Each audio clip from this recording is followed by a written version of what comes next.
Kia ora, good evening. Welcome to Ray's Kitchen. I'm Monique and this is Ray McVinnie. It's me. How are you feeling, Ray? Oh, you know, what can happen? What's the worst that can happen in your own kitchen? Where Just you feel at home? That's true. Just had to switch down the volume on the computer because tonight we're interactive. So if you're watching and you want to shoot us a question on whichever platform or page you're watching from, please do. We're happy to answer questions about products, about techniques, about life if we have all to. All sorts of things. It's all about you guys. We're here for you. We sure are. Ray, what are we doing tonight? Okay, you know, it's hot, it's Christmas. Yes. It's, you know, time for festive food. I want to do something that looks good, can feed a lot of people. Yeah. Not too many ingredients. Yeah. And easy to do. And that's what we like. And the traditional roast can be a little bit heavy for our hot Christmas days, right? Yes. Although Christmas is the last festival we've got with special food. That's so cool. I do like eating turkey once a year. But anyway. No, look, I've got a lovely piece of salmon. Oh, that is beautiful. And we're going to put a tomato vinaigrette over it. Okay, so before we even start, when you're shopping for fish, let's talk about that. How do you know what to look for when you're looking for good salmon? Well, I'm the geek that always leans over the counter and says, I'm not buying it till I smell it. And they always let me. That's cool. And what should good fish smell like, do you know? No. It should smell like nothing. Okay, so if you walk into a venue, you know, like a fish market or something, and it's a little bit whiffy, because that puts me off. Get the hell out of there. Okay. Good fresh fish, and this includes salmon, shouldn't smell like anything. It should have no smell. Oh, seriously? Yeah. There you go, learned something already. All right, okay. Great, this is cool. Now, what you're doing, perfect for how many people? Look, salmon's rich, you know. So you're going to feed, 6 people if that easy? Because you're going to have other things. That's amazing. I mean, you don't just hand them a piece of salmon. So by the time you dress this up, served it with, some sort of starch, a salad, maybe some bread or whatever, you're going to feed 6 of this easily. That's really cool. The thing I hate about salmon, I mean, I like salmon. I didn't grow up with it, so it's a treat for me still. Yeah. Is the thing I don't like is, when you cook it, you get that really fishy smell sometimes when you cook it, like if you fry it. And especially if it's in your home and it fills the curtains and it fills everything. Yeah. And also, it's really, really rich. It's an oily fish. It's extremely good for you, but it's an oily fish. So the way I'm going to cook it in the oven just gets rid of the smell. And, that's really clever. Yeah. Now, if you're looking for this recipe, you can actually get it now from Ray's website, raymcvinnie.com. I've already loaded the recipe in there for you guys, so you can download it and use it. But keep watching so you can see what's done first. The only thing is I've left the skin on, and the recipe I said take it off, but it's actually better to leave it on, protects it, Yeah. Hey, I should get on with this. You should. This in the oven. Right, so. First of all, I just want to say hi to everybody who's watching tonight. Carol Lloyd, thank you. Carol, thank you. How are you? Nice to see you there. And we've got Karan Singh, who's watching on Your Fix TV. Nice, welcome to the broadcast. Remember, you can ask questions. Yeah. What are you doing first? Okay, look, I'm a recent convert to baking paper. You've been talking about it all the time. It's a wonderful thing, I love it. So, and not just because it makes things not stick. Yeah. You can lift things on it. That's so I really like it. So what I want to do is I've got a great big tray here, and I've put some baking paper on it. I'm going to just throw this whole salmon in the oven. So I'm going to put a little bit of oil on there, give it a bit of a brush. I mean, it's not going to stick. And I'm going to put the salmon on top. That is going to take maybe 20 minutes to cook. It's quite thick at that end. And so what are you looking for when it's cooked? Because it's not like you're going to poke it like you do. Are you? Yeah. When I want to find out if this is cooked, I'll probably get a little knife and just push it in and move it to one side and have a look. Really? Well, why not? It's the easiest way to tell. Now, what about, I know I've had people over the years when I've been doing demos like this, asking about bones and salmon and things like that. What These do you do? days you can buy salmon with no bones. Oh, that's good. You say I want it boned.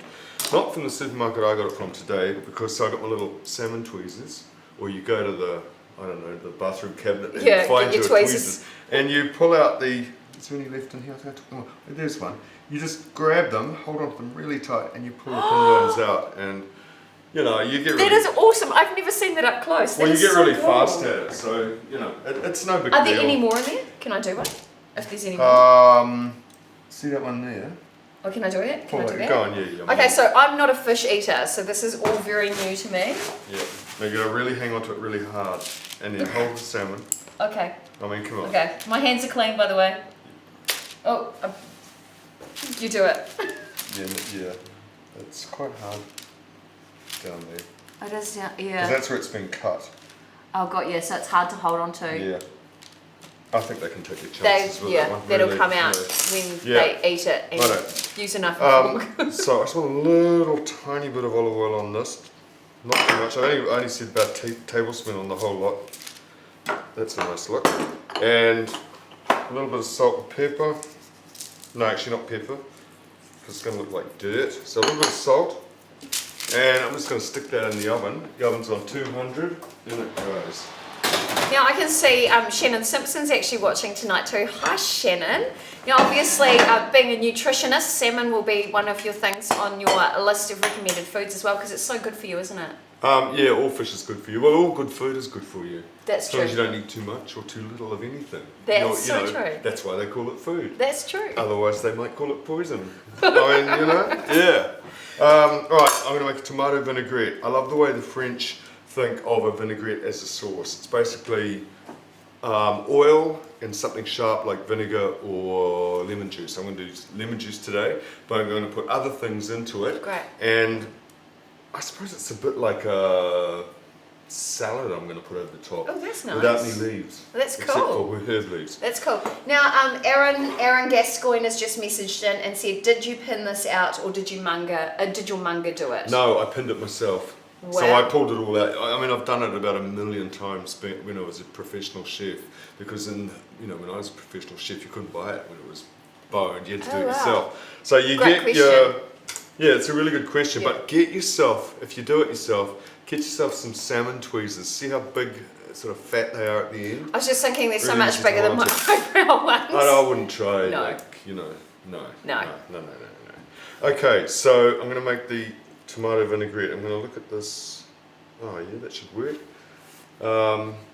Just thinking about how long it's going to be in the oven. So. Okay.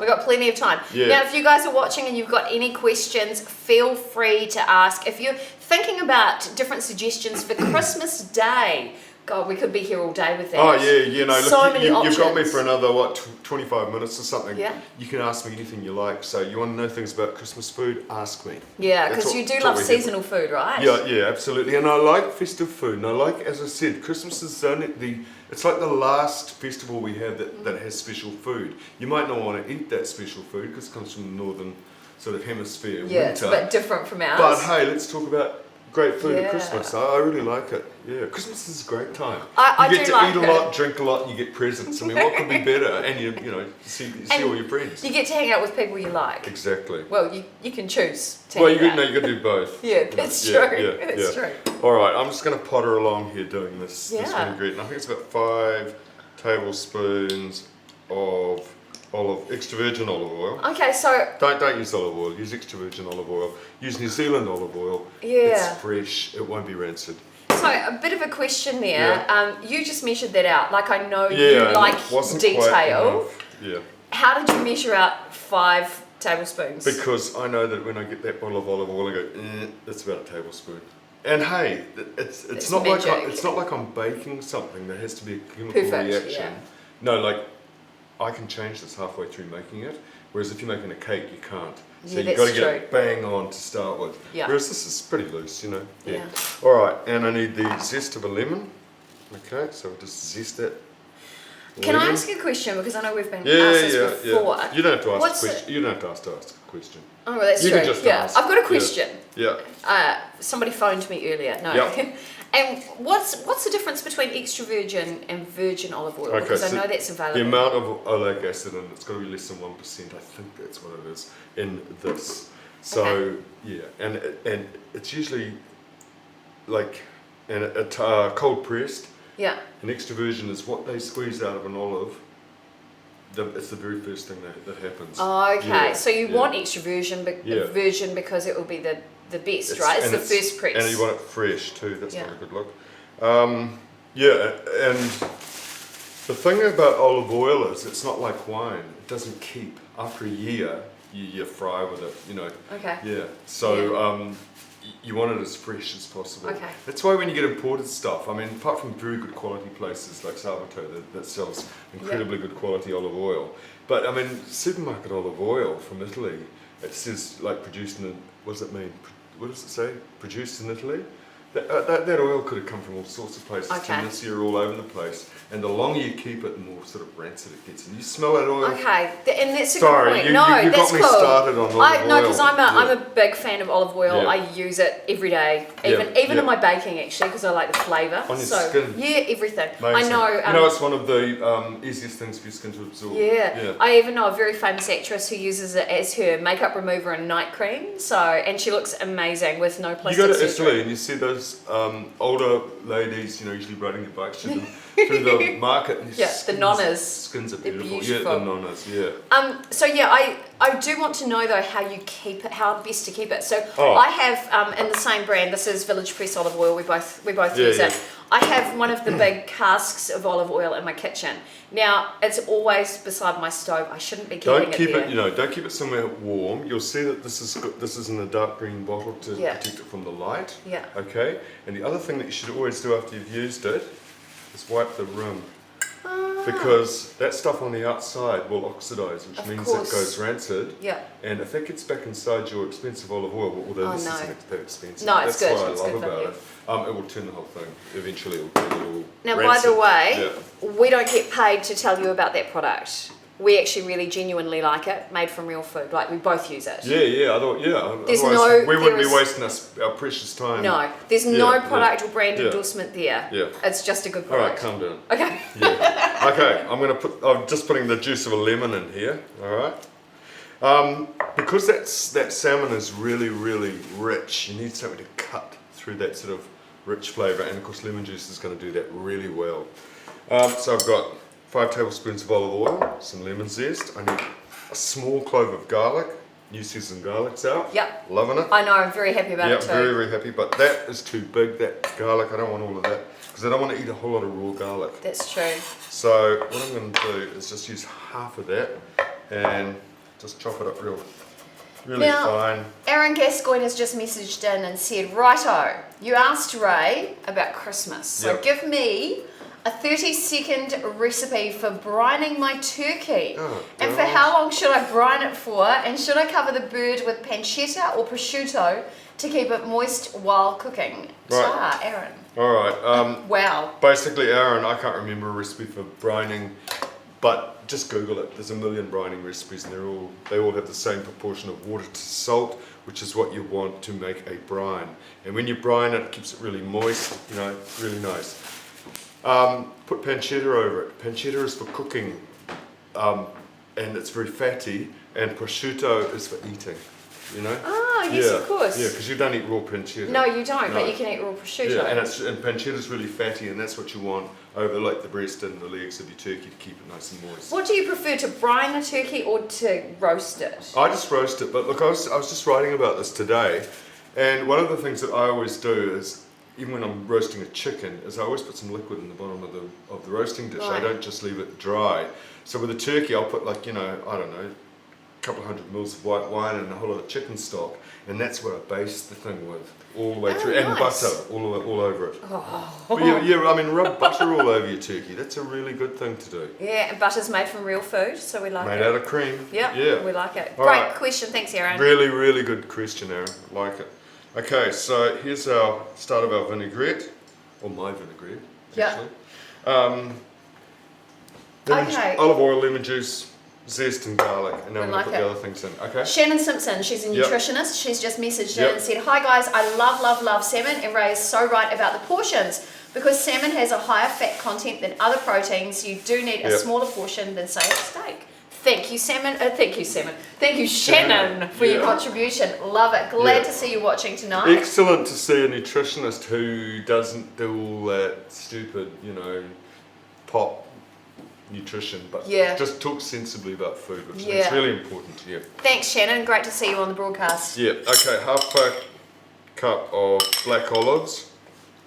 I think these are some of the ones I preserved last week. Oh, great. Last week's show. If you missed last week's broadcast, it is available on Facebook. We rebroadcast it last week, and it was all about edible gifts for the festive season. Capers. So again, something to cut, salty and sour. Going to cut that richness of the salmon.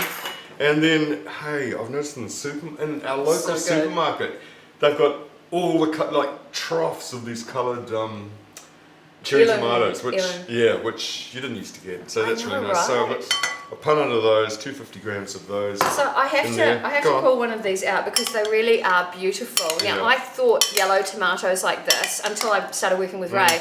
I thought these weren't right. So there you go. They're just a different type of tomato. So if you see them and you're not sure about choosing them, they are amazing. In fact, one of the things I'd recommend is go to a farmer's market in the weekend and ask if you can try them. Because they really are delicious, but they're so cheap at the moment. They're meant to be because it's seasonal. Don't we love that? Yeah, we love that. It's the way it works. It's so cool. Hey, look, that's that vinaigrette with all those big chunky things in it. So it's sort of turned it in. It's like I suppose it's like a tomato salad. I call it a tomato vinaigrette anyway. Yeah. Yeah. So I need to taste it. I did put some salt in there. Just want to say hi to some foodies who are watching tonight. Karen Maxwell Hunter. Hello. She made the tart the other week. Oh, well done. Yeah. Really good. Thanks, Karen. Nice to see you. And Daniel Hicks from Wellington. He's watching tonight too. Nice to see you guys on the stream. Remember, you can shoot any questions our way if you want suggestions of great things for Christmas, because that's what we're doing. The salmon is in the oven baking at the moment. Can you smell it? Yeah, no. Can't smell anything. Yeah, I mean, you usually when people say that to you, you're supposed to say, it smells great. No, I can't smell anything. Because when I open the oven, it's got a little whiff of it, but it doesn't stink. It's not offensive. Doesn't that's what stink I like. out the kitchen. Yeah, that's really good.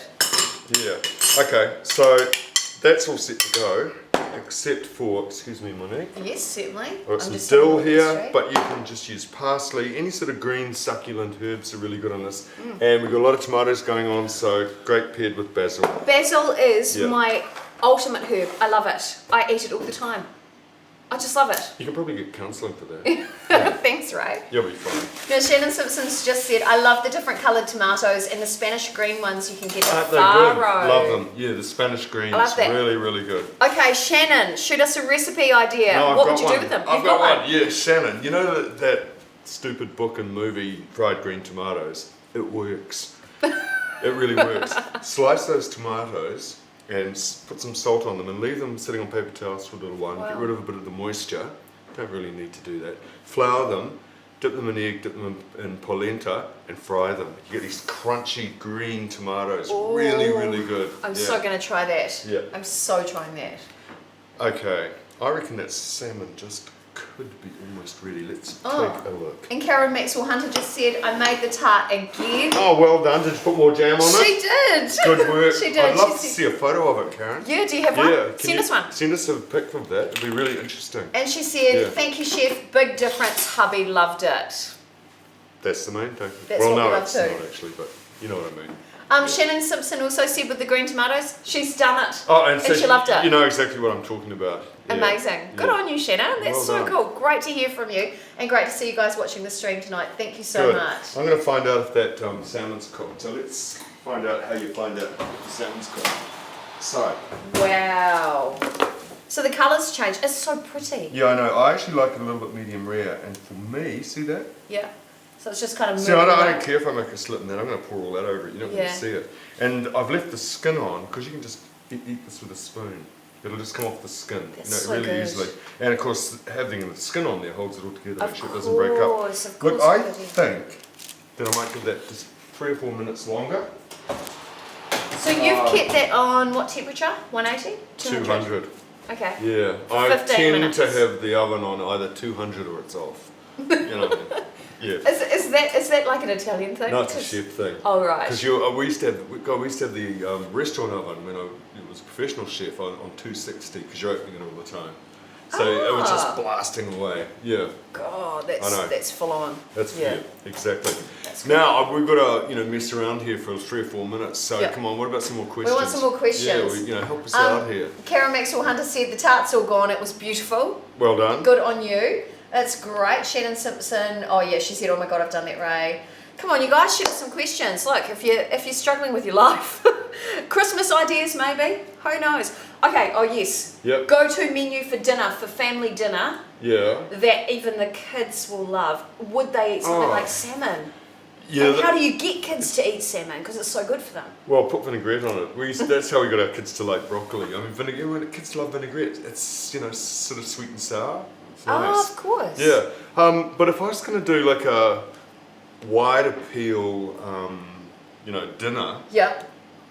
I mean, don't try and fix something that's not broken. I'd get a really good organic chicken. Yeah. Stuff it with, like ripped up ciabatta and olive oil, white wine, bit of yogurt. It's really good. Wow. Yeah, it makes it really moist, gives it a lovely lemony flavour, some fresh thyme, lots of garlic, okay? Ooh, nice. And then slow roast it, because everyone likes a roast chicken. So do something really simple, but do it really well. Yeah. Yeah, so good That's organic stuffed chicken, and I'd get a whole lot of agri potatoes, and I'd stand there, I'd get the kids to peel them all, chop them all up, toss them in olive oil, and of course, baking paper tray, when in the kids oven are for an hour. involved, they love it, right? Yeah, of course they do. That's so cool. Yeah, and that's salad. awesome. That's it. Now, speaking of salad, Shannon Simpson's just messaged in and said, what can I do with fennel other than raw in a salad? Oh, okay. That's a good one. What you can do is you can quickly dip it in, slice it, or not too thinly though, dip it in boiling water just to slightly soften it. Sort of like to blanch it. Yeah, just blanch it. Let it dry. And then brush it with garlicky olive oil and barbecue it on a grill plate. It's really, really good. Oh, that sounds really great. Nice. Serve it with fish. Really nice and fish. Can you roast it? You can roast it too. Yeah, put it into slice it though, not the whole bowl. Yeah. Put it into a oven-proof dish. Yeah. A little bit of olive oil, white wine, pepper and salt, maybe some garlic. That is awesome. And roast it. Yeah, delicious. Okay, so we've had a whole bunch of more questions come in from different pages. Yeah. Okay, thank you, Shannon, by the way, that was awesome. Aaron Gascoigne's just asked again, he said, question time then, easy canapes for Christmas Day. Don't make canapes, they're labour intensive and drive you crazy, and you've got to walk around with them. Better to do like an antipasto buffet. Let people go and feed themselves. Let them put whatever they want onto their, not crackers, pieces of bread. Look, for lots of reasons. The food's going to be fresher. The look of it is going to have much more impact. And it's a really great sort of mixer and mingler and icebreaker, because you get people talking to each other, helping each other. That is cool. It's that whole thing about good food and good socialising, which is what happens with good food. So I always put it out, just spread it all out. You're going to get a lot more impact from a whole lot of food that hasn't been all chopped up and everything. Yeah. And then let people go for it. I think that's what I might do on Christmas Day. Normally my Christmas lunch is tequila, so I'm going to do that instead. It's cheery news. The other thing is, of course, when you do something like an antipasto buffet, I mean, it's often just a question of good shopping, not. Yeah, good point. You don't have to do too much work. Yeah, that's a really good point. Yeah. Thank you, Aaron. Great question. Another question from Karen Maxwell Hunter. What about a twist on mashed potatoes? Oh, please, there's a million things you can do. First, you've got to get really good mashed potatoes, so you've got to use a floury potato like agria or something. But the flavourings, they can be cheese, they can be garlic, they can be herbs. Oh, garlic. Not truffle oil, thank you. I really don't like over it. That. Yeah. But there's lots of things. You can put them in the oven with a cheese top and make it into a gratin. What else can you do with mashed potatoes? I love them. Shepherd's pie. Smoked fish through it, and eat it on bread, on toast. Really good.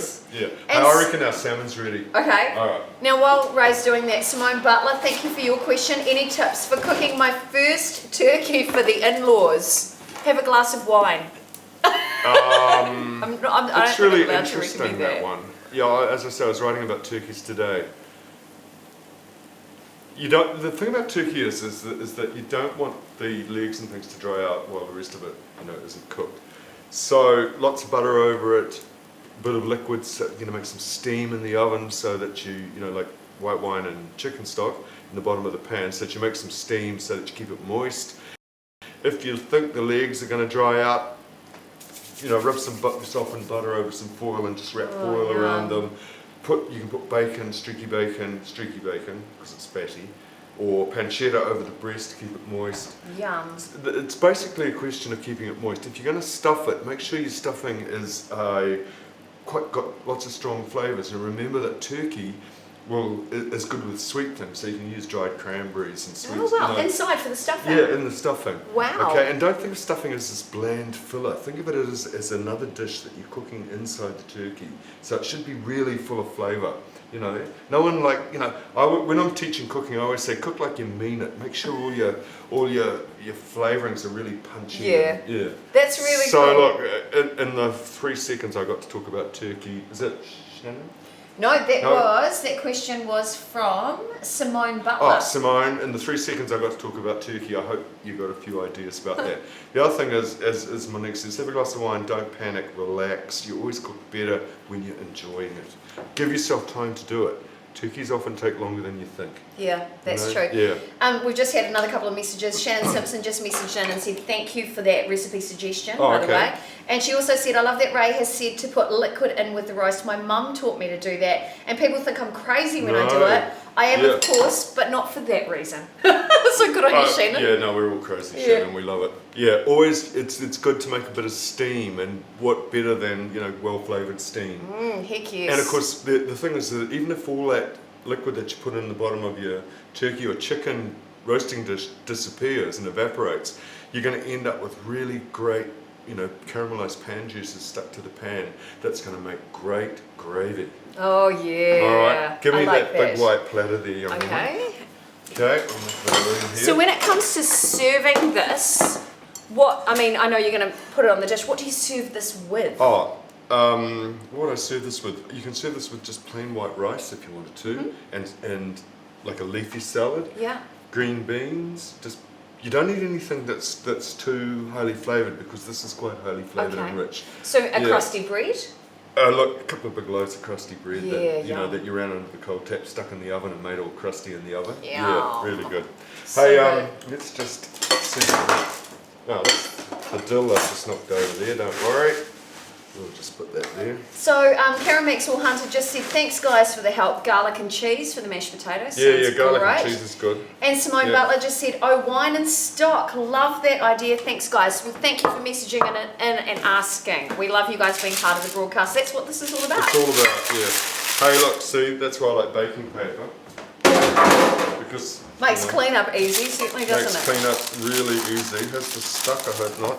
In there, you'll find a fish slice. Wow, these are the most organised drawers I think I've ever seen. That's amazing. Years of being a chef, right? Yeah. Because, as my good friend Josh Emmett says, if you have a mess, it just slows you down. That's true. And someone's got to clean it all up at the end, and it ain't going to be me. And see, that's the thing with MasterChef, right? Yeah.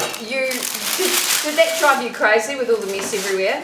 Well, they never seem to get it. You tell the contestants, the more mess you have, the slower you're going to go, and you're on a time limit here. Yeah. So, yeah. So the true. good ones got it in the end. That's true. Yeah, which is why they won. That is very true. All right, big white platter always works best for food. Makes a beautiful white frame around things, and anything that has a pattern on it, unless it's really old and gorgeous, is going to date. So I just go to the Chinese shop and buy these. And did you feel the weight of that? Yeah, I did actually. Yeah, it's porcelain. It was quite heavy. It's porcelain, so it doesn't chip. Yeah, that's really cool. Yeah. All right. What I need to do now is add some dill leaves. Or whatever. So this is so simple, and it's all real food. There's nothing processed here. It's things you can find at your local farmer's market or your fishmonger if you have one, or a fish market. Good supermarket. Yeah. And that's great. If you have just joined the broadcast, by the way, and you want the recipe, it is actually already loaded into Ray McVinnie's website, raymcvinnie.com. Now, you're not chopping everything up. No. No, look. I don't know about you, but I like food to look like it got on the plate by itself. I don't want it to look like some grubby little chef. Yeah. You go to something, I'll just put some water. So I'd rather leave this in large, natural it's very pieces. Artistic. Well, it's not. It's just possibly lazy, but so that when you eat it, I'm going to get basil, I'm going to get dill, I'm going to get those flavour hits, which all go together really well. That's true. All right. So all you do is spoon this over the top, like this, and look, honestly. How good does that look? Like seriously? Well, anything red and green always looks good with food. It's very Italian looking, isn't it? Well, this kind of is Mediterranean, isn't it? Look, they eat a really similar vinaigrette like this over hot spaghetti in Naples, and they call it, what do they call it? Spaghetti and insalata. Yeah, that's right. Spaghetti and salad. Yeah. And it's so good. And you don't Beautiful. need cheese either. That's So look, so good. I don't know what this looks like on screen. It looks actually beautiful. It's restaurant quality, right? Oh, that's what we like. The cool thing is you've done that in 15 minutes. Look, you have the salmon all sorted out in the fridge ready to go. Amazing. You can make this vinaigrette. Doesn't matter if the tomatoes go soft. Okay. Oh, that'd be lovely. Yeah, Actually. let it pickle away, and this can be made a couple of hours before. Just don't add the green leaves till you're ready. To the last minute. And serve it hot or cold. You don't have to serve this hot at all. So what do you guys think of that? If you like it, send some thumbs up and some hearts on the stream, because we want to know what you think. And would you make this? Because if so, you need to get the recipe immediately by going to raymcvinnie.com. What do you think? I'm just waiting to see the reaction right now. Okay. It's all happening. Shannon Simpson, I love that Ray said to put, the same thing, a heart from Shannon Simpson actually. Thank you, Shannon. Good. Aaron Gascoigne, should the salmon be left to rest before cooking? A great question. Should the salmon be left to rest before Do you cooking? mean from bringing it out of the fridge and warming up to room temperature, Aaron? If so, let me know and we can ask Ray. Or do you mean after cooking? Hey, we've got a few hearts and a few thumbs up there. Thanks, guys. It's really good to see. Yeah, Aaron, if you can just clarify, then we can give you the answer.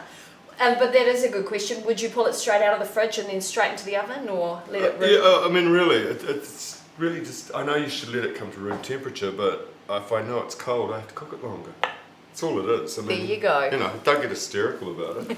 Hey, the thing that the star of this dish is the tomato salad / vinaigrette. You can put this over barbecued chicken. You can put it over just plain pasta. Any fish, really good. Imagine if you had a crayfish, delicious. Amazing. I haven't had a crayfish for like bloody years. I'll see if I can hook you up. Would you mind? Yeah, sure. But yeah, any seafood's really good. I mean, just with prawns on spaghetti, really good. I was just going to say, you know, other options. Why didn't you bake this in tin foil? Because I've seen people doing that in tin foil or putting it into one of those parcels of paper. Because salmon is so rich and oily that it's never going to dry out, so there's no need for me to try and keep the moisture in.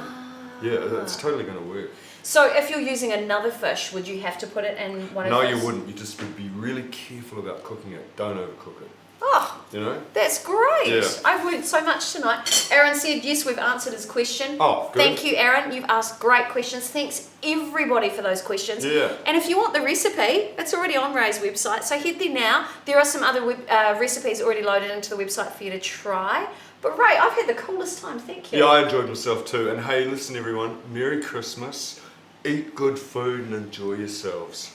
Okay? Thanks for joining us tonight. Yeah. Remember, we stream every Monday. So keep watching, and thanks again for your questions. I'm Monique. This is Ray. We've had a great time. Merry Christmas. Merry Christmas.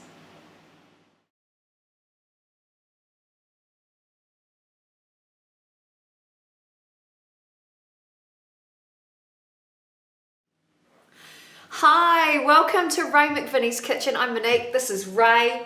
We are live right now. Ray, how are you feeling? I'm feeling really, really good, and it's warm and it's summer and I can smell strawberries, so I'm very, very pleased about that. Been away. Ooh, just switching down my phone. Sorry about that. Okay. Phone's supposed to be on silent. Yeah. Where have you been? I've been to Western Australia, which was really interesting. I got to go to the Margaret River Gourmet Escape, which was fantastic. Sounds great. So yeah. Hey, listen, today I want to, and look, you know, Christmas is coming up. Yeah. This is a great little way to do a strawberry tart that you can sort of pre-prepare the pastry, and then all you do is whack a whole lot of fresh things inside the pastry. So it's a good thing to have at this time of year because you can rustle up something as long as you've got that pastry cooked. I've got some made with butter chocolate pastry here. Yeah, chocolate pastry. Yum. Oops, it's very nice. It's very short, so it tends to break a bit. Doesn't matter. So, okay, I'm just going to very carefully. Now this is a really cool recipe because it's quite festive looking as well, because you've got the strawberries in there and very, very tasty. Yeah. If you follow Ray on Instagram, you will have seen this recipe showcased just a few weeks ago. And the recipe itself is now loaded onto his website, raymcvinnie.com. Now, pretty exciting. Yeah, hey, I've just got this out of the fridge, and it's a little bit, it's sort of breaking up a little bit, but it's okay. It's just, it's very short, made with butter. So what I'm going to do is I want to, see, That's the joy of being live. just like home. Well, I've never seen it do that before, actually. Oh, maybe it's too warm. I think it might be too warm. Hang on. Yeah. Now remember, this is a live stream, so you are welcome to ask questions throughout the time we're on camera here with you. Nice to see so many of you have already popped on. Hello, Elizabeth Jury. Nice to see you. I know you love dessert, so feel free to ask any questions. We're making the best strawberry chocolate tart Yeah, I'm just ever. sorting this pastry out, which sort of cracked a bit when I unrolled it too quickly.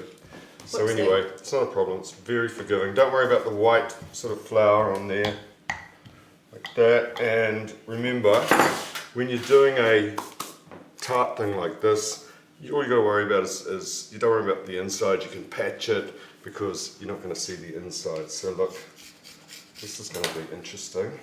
So why have you chosen to use chocolate pastry? Is it because it's delicious and different? It's really, really delicious. It's a great product. It's made with butter. It's only made out of food, which is something I really, really like.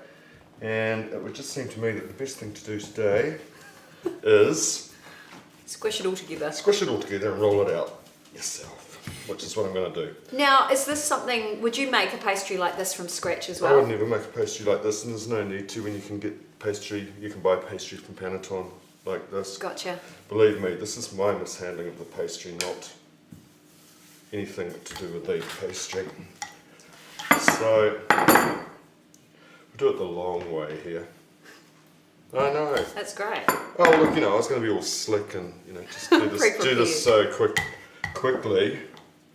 So if you're doing this, say, for Christmas Day, how far in advance Couple can of you... days. Really? Yep, make the pastry case. Because what this is a cooked pastry case filled with fresh stuff. Gotcha. So it's quite easy, really. Excellent. Hi, Natasha Wilkinson. Nice to see you. And a question. Oh, no.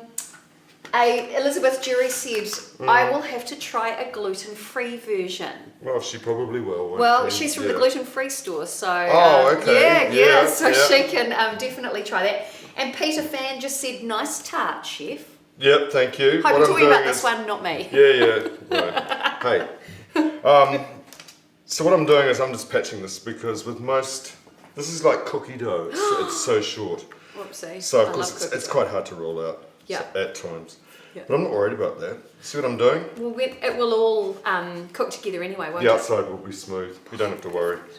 Perfect. I know. I got a bit worried there, thinking that my oppressive schedule was going to be, upset here because the pastry wasn't behaving quite as I expected it. Yeah. But what I really want to show you and why I'm doing this, because I made one before, is I want to show you about baking blind. And it's not like putting blindfold on. I was going to say, what is that? It means that you bake the pastry by itself, into a shape. Okay. Why do you do that? So that you can fill it up with something later, basically. Yeah. But if you're having trouble rolling it out, just do what I've done. See what I've done? Yeah, press it in. Patched it together. It's not like you're going to bake it with a filling in it, which is going to leak out. So, you don't get hysterical about that either. Elizabeth Jury just said, it gives me hope when Ray McVinnie is patching his pastry. Love that it's so real. Look. There you go. Real in the kitchen, in Ray's kitchen. Go to a professional kitchen and see what happens. You'd be surprised. What the whole point is that you're going to know what to do if it's not behaving the way you're expecting it to. And I hasten to add, it's nothing really about my ineptitude as a cook or anything. Really, believe me, I know what I'm doing. So you got the pastry out of your freezer or out of the fridge quite early. Why do you do that? So that it softens up by itself. Okay. And I actually tried to hurry this, and when I opened it up, I was actually breaking it like an idiot. Gotcha. So because I hadn't quite got it quite ready. But hey, look, this is going to be just fine. Now, Natasha Wilkinson actually just said, very quiet, is something wrong with the audio? Natasha, have you switched up your speakers so you can hear? And somebody else has said sound is working well for me. That's good. Okay. Well, thank you guys. Thank you for letting us know, though. Remember, it is an interactive session, so you are welcome to message in. And lots of questions, please. Yeah, and feel free to share this. If you've got friends who you think will love this sort of recipe, share it. Yeah, because it's an oldie but a goodie, this one. So look, there we go. Try and get it as, as the same thickness all over. Yeah. Go like that. Don't worry about this bit sticking up, because you just go like this. Oh, that's clever. No, my mother taught me this, yeah. And that'll just take the edge off. So when this pastry is cooked, does it taste really chocolatey, or is it quite light? It's butter, sugar, flour, cocoa, but they use a really good quality cocoa. So, I mean, it looks pretty naff, really, doesn't it? Don't worry about it, because, let me clean this up, when you cook it, the outside's going to be smooth, and you're only going to see the outside.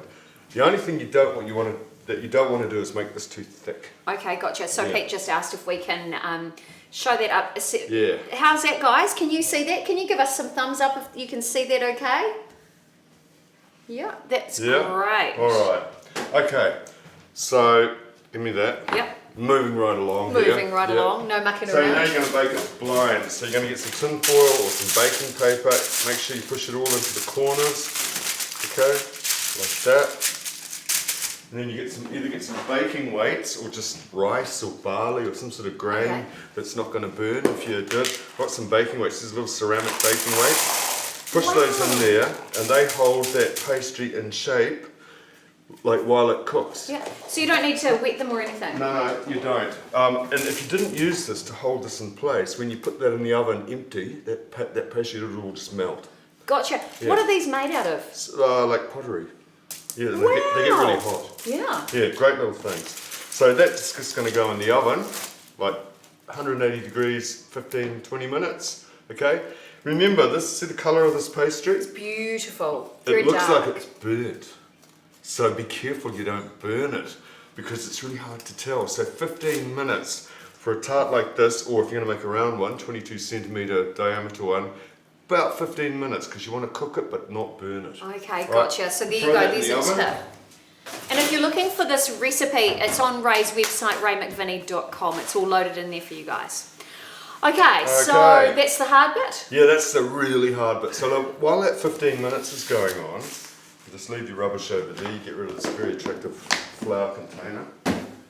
And you sort your strawberries out. Now I said in the recipe, get 3 punnets of strawberries. Simply because what you want to be able to do is make you want to have lots of nice strawberries. Arrangement? Yeah, to choose from. So it's quite nice to be able to, get a few that are all the same size, nice big ones. If they were all like little like that, I might just stand them all up. Oh wow! But some of these are really big, so we're gonna cut them all in half. That's good. Okay, now I do have to admit. Yes. That.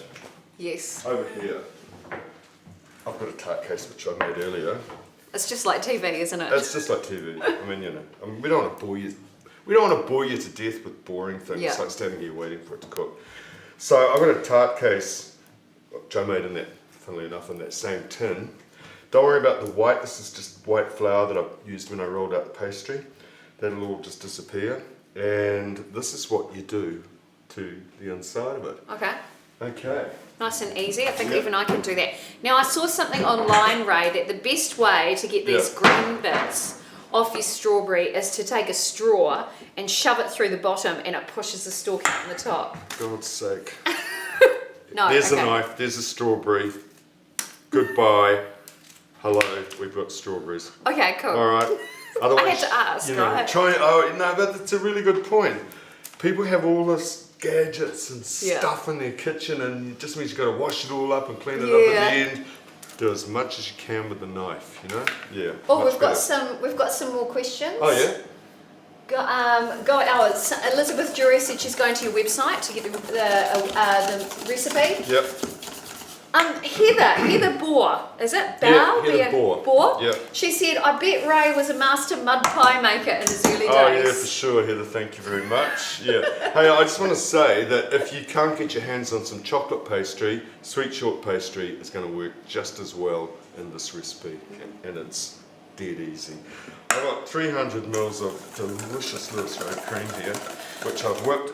I've got a tablespoon of sugar in there and a nice teaspoon of pure vanilla extract. Oh, nice. And that's how thick it's whipped.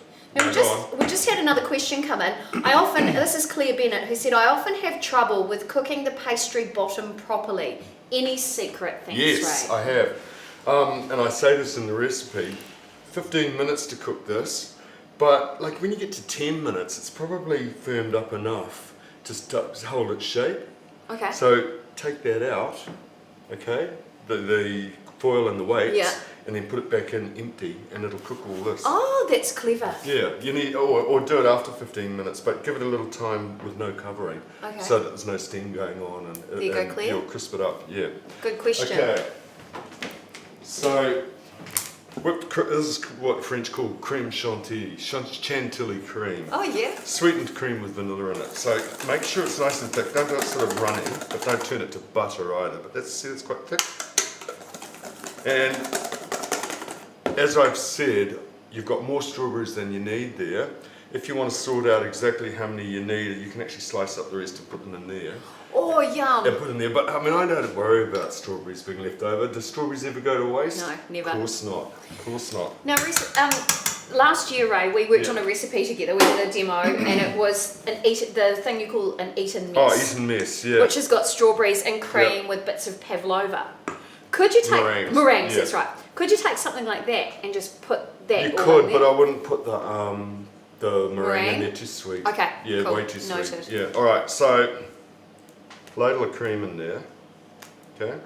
And as I say, you can put sliced strawberries in the cream if you want to. And don't be mean with anything. No one likes a mean cook. No. You don't want to get a reputation. Hello, Craig Hopkins, who's watching. I hope you're well. That's Craig Hopkins from Odysseus. Oh, very good, Craig. Yeah, nice to see you. And spread that out like this. And I might just get a knife, I think, and level that off a bit. So does it have to be tidy? Everything should be tidy, okay? Awesome. I'm glad you're the cook. I'm not tidy. In cookery, it's always a good idea to be tidy. Yeah. Because when you're cooking in a mess, it just slows you down. And it means that there's a great big mess for you to clean up later. That's true. Keep it nice and So clean. you're a clean as you go kind of person. I am. You have to be when you're working in a professional kitchen because there's often not enough room. Yeah. And rule number one in a professional kitchen is you never make work for other people because they hate you. There you go. Yeah, and I'll get you back. Yeah. So then how was it for you working on MasterChef? When you'd see all these untidy benches, did it drive you a little crazy? Yeah, because you do get kind of twitchy about that sort of thing, I have to say.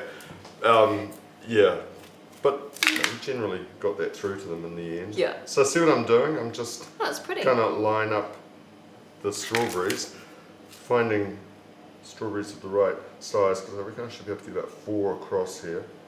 Oh, nice. Yeah. They kind of look like hearts lying down They there. kind of do, yeah. It looks like something the Queen of Hearts would have at the Mad Hatter's tea party. It does a wee bit, There you go. Yes, How's it that? does.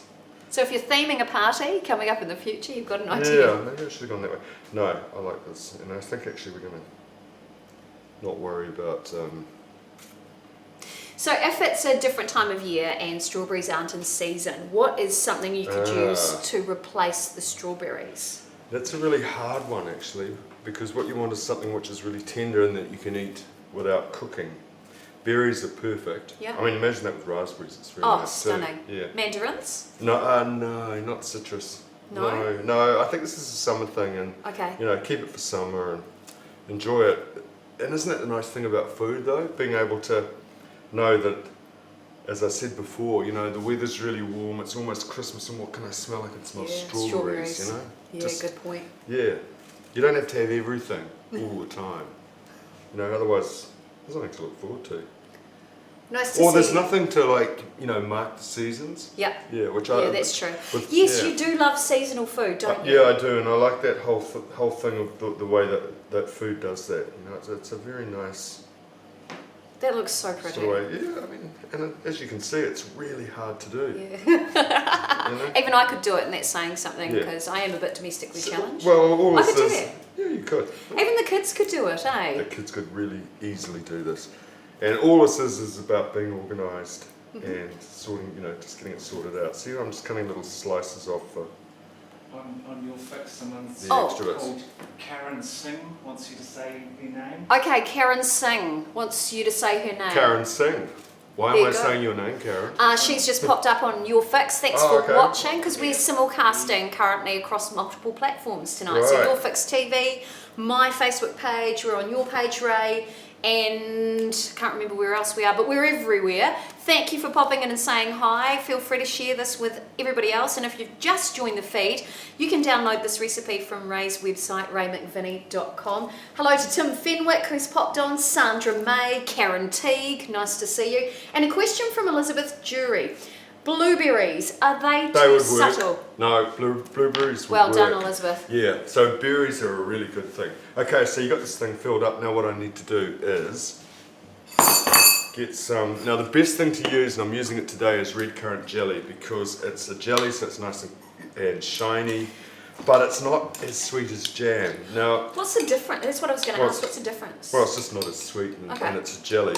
And the I have made this using strawberry jam, but you do get like chunks of strawberry in it, which isn't a bad thing, but it is nice when you've just got the glaze. So I'm going to stick this in the microwave for about a minute.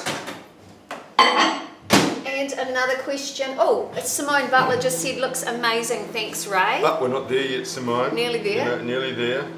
And Elizabeth, would it work with a custard instead of cream? It would definitely work with a custard instead of cream. If you can be bothered making a custard, it's going to have to be quite firm. So you're going to have to make what the French call crème pâtissière, which is a custard that has flour in it. So yeah, that would definitely work. And in France, they would probably use a custard as a base. Yeah. Great. Now while we're waiting for that, we rebroadcast the last live stream last night through multiple channels as well. We did the tasty Roman chicken. That recipe, I believe, is on Ray's website, or it will be on Ray's website shortly. If you didn't watch the last feed, you should definitely watch it. It was really good. We had a question about the chicken, just while we're waiting for this. Joss Allsworth from Wellington, from the Wairarapa, she asked, she has seen people grinding down garlic and other things with rock salt. Oh, okay, yes. Why do you do that? Because it's abrasive. You can make a nice garlic puree really easy.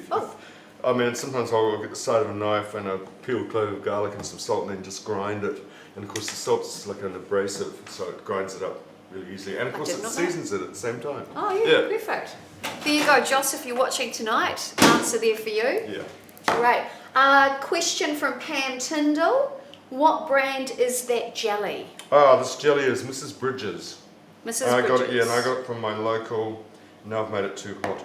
I know. You know, I've made this a million times, but this is cooking. It's making order out of chaos, which I really like. Hang on. So what I might do is get this. I just want to get rid of the lumps in here if they haven't melted. They're getting there. So why did you use a microwave instead of putting it on the stovetop? Faster? Quicker. Yeah. And I wouldn't go there with control because I gave it too long. It obviously doesn't need a minute. It needs about, it's right. Half an hour. It needs about half an hour. No, it doesn't. It doesn't need half a minute. Yeah, half a minute. Gotcha. But I want to cool this down. So tip it into a cold bowl. Hold that. And okay. Excellent. Now, while we're doing this tonight, because we are on here till 6:30, if you do, till 7 o'clock, sorry, if you've got any culinary disasters currently happening, feel free to send in or message your questions in, because you have got access to Ray's brain while we're online. For those of you who have or are considering purchasing his course, we're in the final stages of tweaking all that and making it all happen.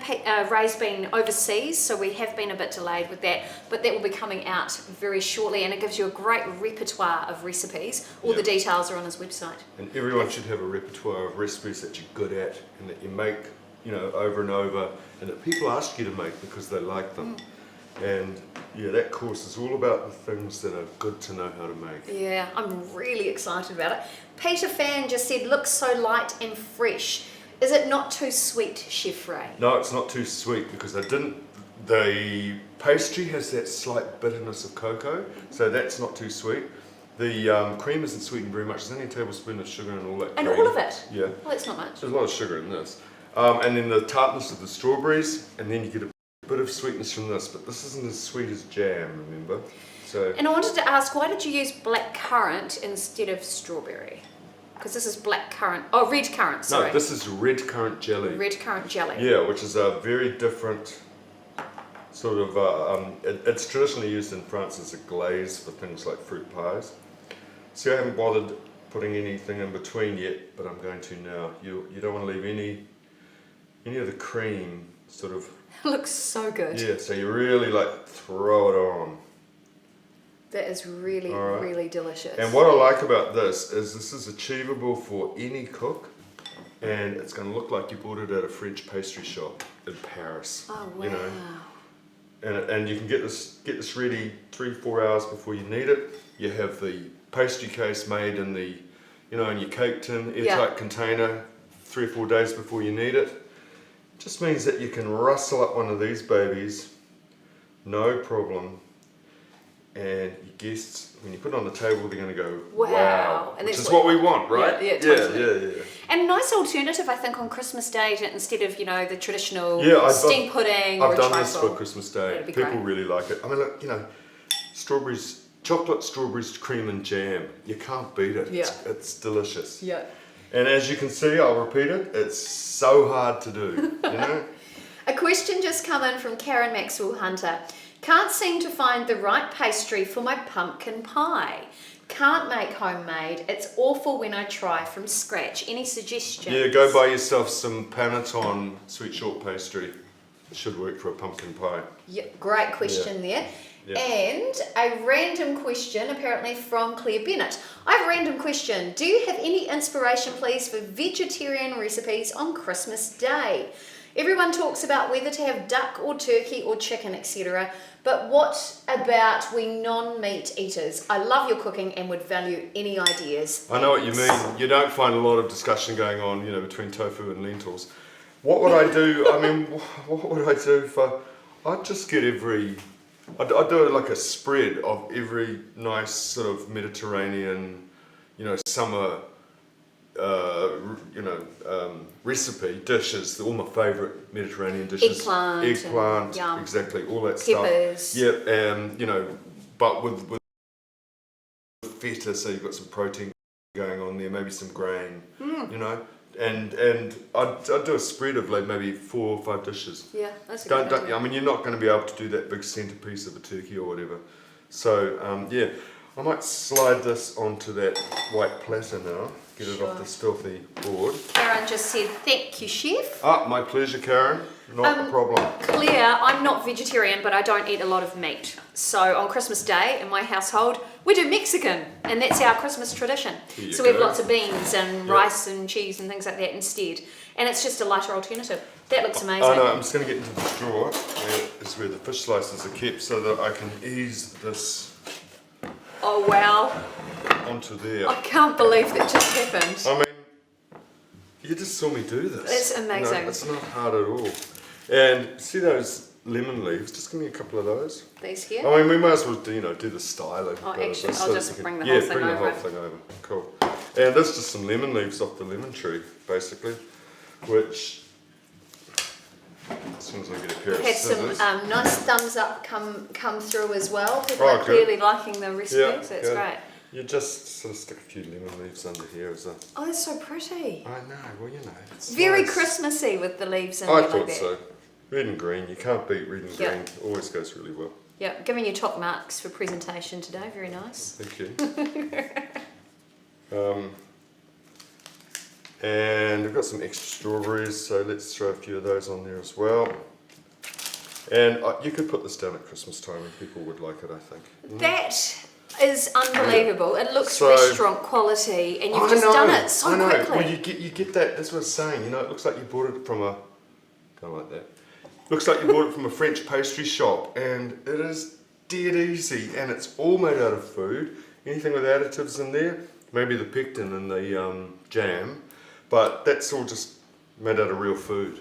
Okay. That is unbelievable, and you did it so quickly. So that pastry, how long would you leave that in the oven, just as a reminder? Oh, like when you're cooking it? Yeah, when you're cooking it. 15 minutes, have a good look, maybe lift the top off then and cook the inside. Okay, Yeah. that's cool. So yeah. And I've just had Elizabeth Jury come in and say, big old roast vegetable salad for vegetarians, a great suggestion, I like it, good for Christmas. Heather Bohr just said stunning, which is great. Sissy Franson said looks good. Good. How many of you guys are going to try this? Can I see some thumbs up or some hearts if you're going to try that? I want to see how many of you are keen to give it a go. Because I only like doing recipes that people are going to use, otherwise I'm an idiot, you know. Yeah. Oh, Andrew Cook just said, wow, foodgasm. Oh. We like that. So if you, we're seeing the hearts and the thumbs up going too.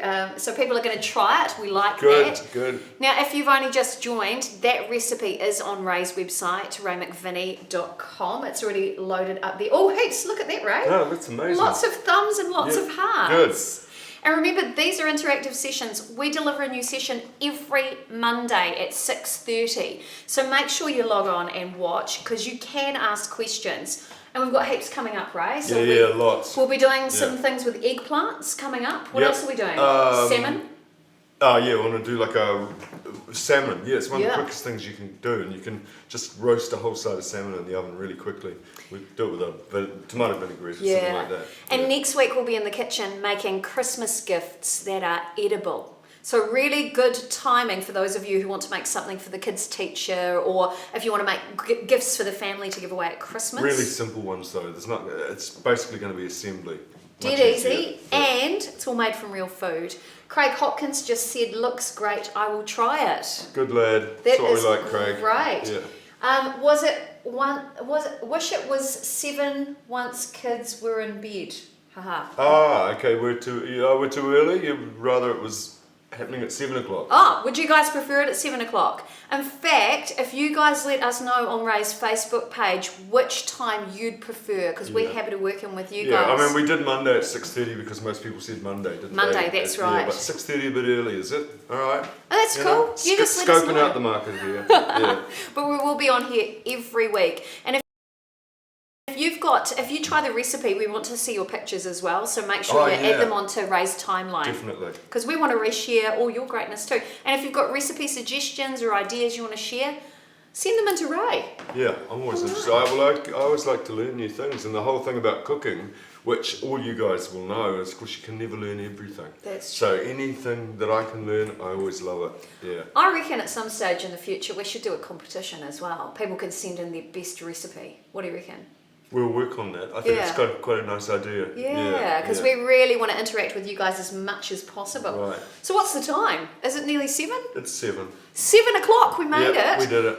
Thank you guys for joining us, and we look forward to sharing more recipes with you every Monday. Let us know what time you want, and we will be here sharing. Hey, and I don't know about you, Monique, but I had a good time. I certainly did. Thank you guys for watching. We're just going to get one more shot of that gorgeous dessert right now. Simone Butler just said, love it, guys. Thanks. Our pleasure. Can you see that okay, Pitch? We're going to eat it now. Oh, we might need you to tip it forward. Yeah, it hasn't quite set yet, so I don't want to... Oh no, it's pretty good. Oh, that looks delicious. Okay. And Karen Maxwell Hunter just said thank you. Well, thank you, Karen Maxwell Hunter, for watching. Yeah. All right, Pete. All right. I think it's time to go. See you guys. See you guys. Thanks for watching. Thank you very much. I think it's time to try it. I think so. Whoa, exciting. Hang on, I'll turn up on these two. Yeah. I'm going to eat a bit of strawberry.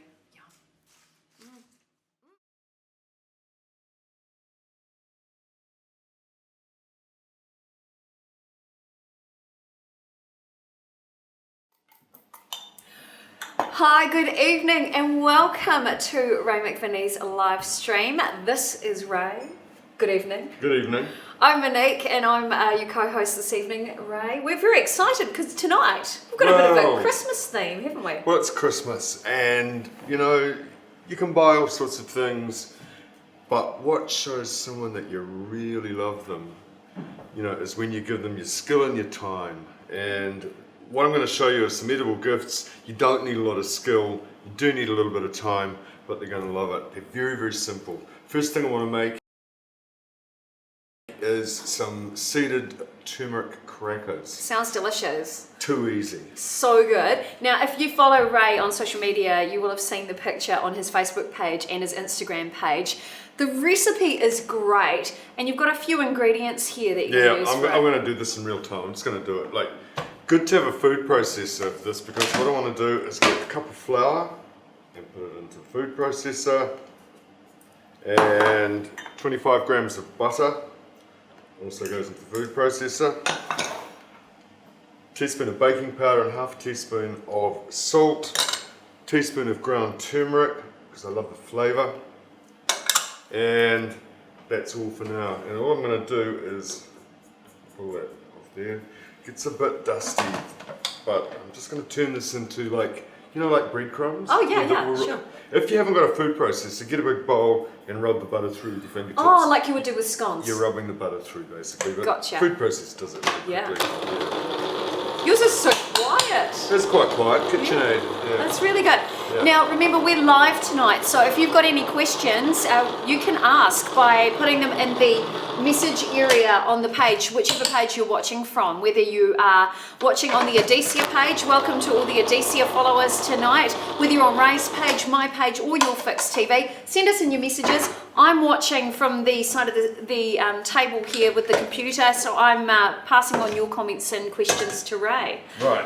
That was easy. So that was really easy, right? And otherwise, you just stand there with your fingertips, like looking around, and you don't even have to think about what you're doing. But that's true. Yeah, so it's like very fine breadcrumbs. But with turmeric, do you run the risk of your fingers kind of getting yellow? Yeah, I'm just thinking about when it comes for me to give this a quick knead, I might put some gloves on. A good idea. idea. Yeah, because you do end up looking a bit yellow around there. Yeah, okay. So now you tip that into a mixing bowl, and that butter's been rubbed right through that. And then you get down to the 2 tablespoons of kasha. Kasha is toasted buckwheat, so that goes in there.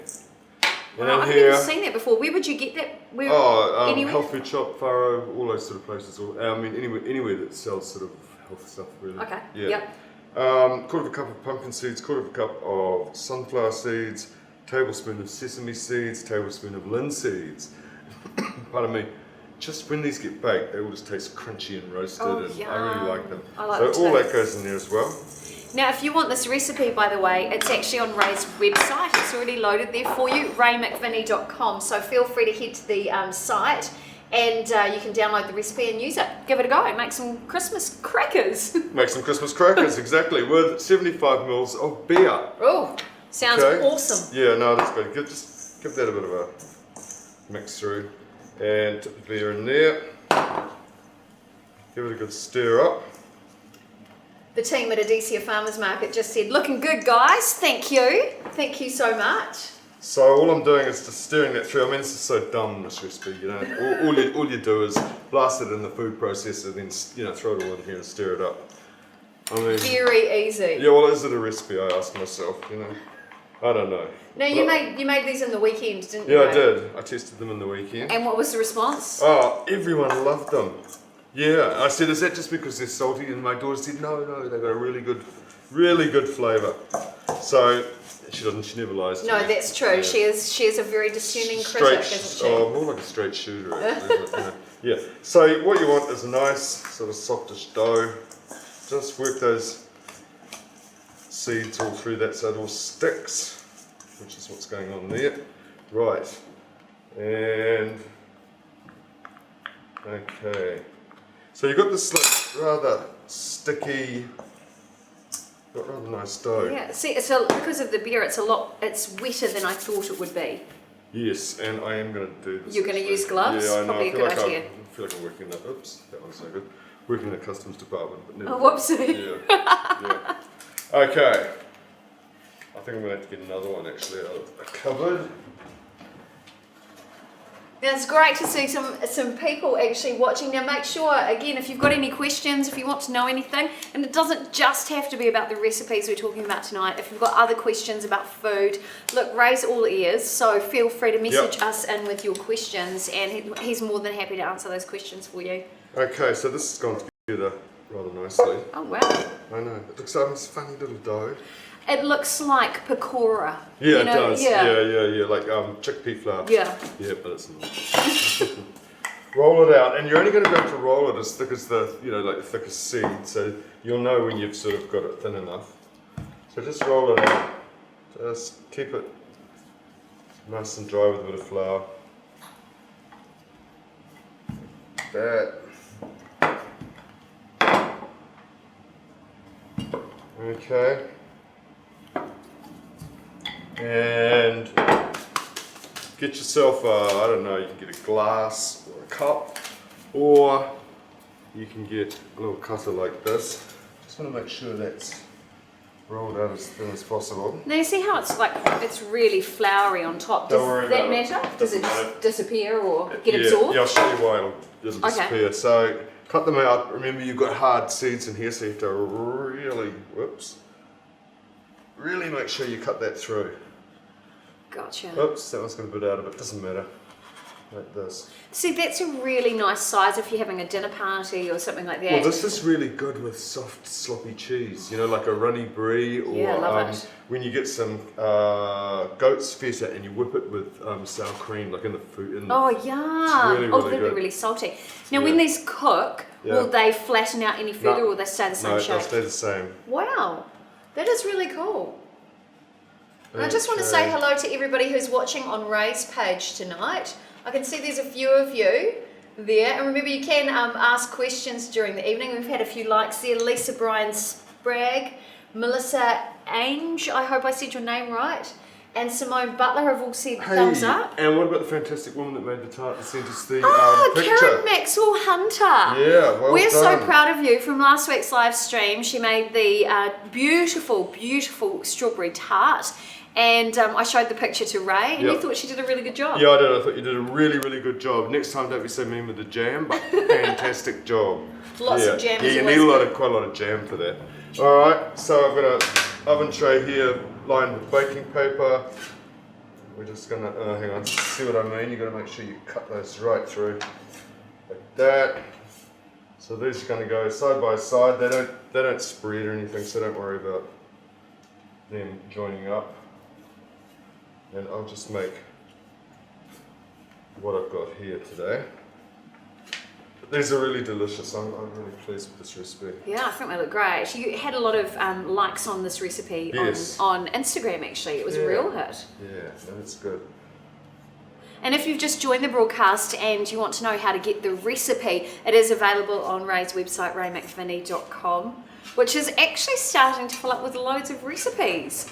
And we'll have all of the live streams that we do on that website too. So if you miss a class, because we come live to you every Monday night, if you do miss a class, they'll all be on there for you as well. And the good thing is you can get just shake the excess flour up, but you can get all these end bits. Reshape them? Yep, squash it all together. That is so cool. Yeah, I'm not going to do it. I might just do one, I think. And yeah. Almost looks a little bit like a very yellowy kind of white baked fritter. It does, doesn't it? Yeah, it does a bit. Yeah. Whoops. So what sort of inspired you to write this recipe? I have had a recipe. Oh, look, I really love cheese. I really Me love too. cheese. Apparently it's the most addictive food aside from sugar. Oh, is that right? Apparently, yeah. Well, I'm not complaining. I'm not complaining. And I really like, so these are sort of a little bit like, almost like oatcakes. Yeah, they are. Yeah, they are, aren't they? Which I really like. I'm not going to do any more today. That's fine. I guess I could put that in the freezer actually if I wanted to. How long would that last in the freezer, do you think? Oh, you don't want it to last too long. Okay. A week maybe. Yeah. In the oven, no. One extra thing. Almost forgot. This is why I'm not too worried about flour on the top. Gotcha. I've got a very lightly beaten egg white here.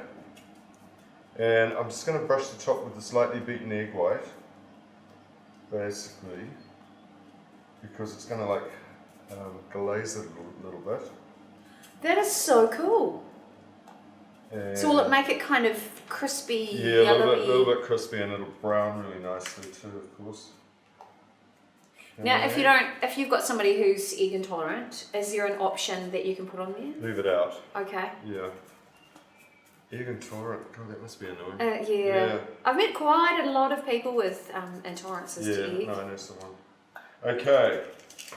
And get the salt, and it also makes the salt stick. A little bit of salt on each. Okay. Don't go too crazy with the salt. And you can give someone a bag of, these, couple of bags of these, and a big lump of cheese. Oh. Such a nice present. That's great. Yeah. So the recipe, all of that, I mean, you've got what, 12? Oh, look, I'll get 20 out of here, easy. That's really good. And you might put, 5 in a bag for a Christmas present? No, don't, as I said, Don't be stingy. Don't be a mean cook. No one likes a mean cook. No, give them a bit more. Okay, so there you go. Really easy recipe. That's going to go in the oven for 15 minutes. And I'm just going to put that on my phone so I don't, forget it. Off it goes. I'm going to clean down.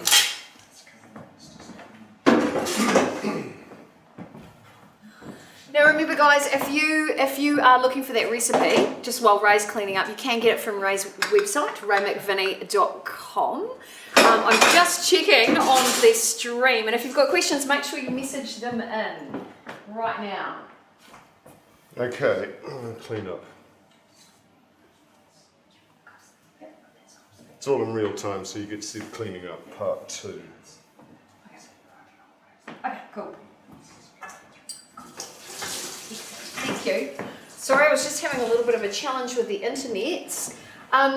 There is, yes, Heather's just said transmission's bad tonight. Are others having the issue? Yes, apparently there's something going on with the internet tonight. I'm sorry, but we are recording this, so you'll be able to see this on demand. And what we have today, Chef, I'm late. Thanks, Peter Fan, for asking. Tonight we are making edible gifts for Christmas. So the first recipe was some really delicious seeded turmeric crackers. The recipe is on the website.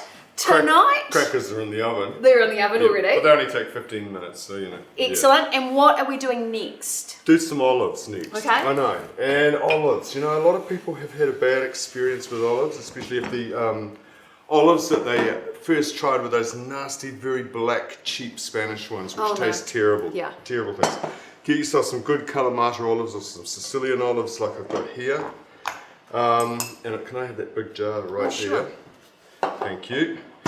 And what I'm going to basically do is fill that up with olives and flavourings and put olive oil on it. When you put olive oil on olives, you make them creamy and mellow, and you change the flavour slightly, and they're really, really good.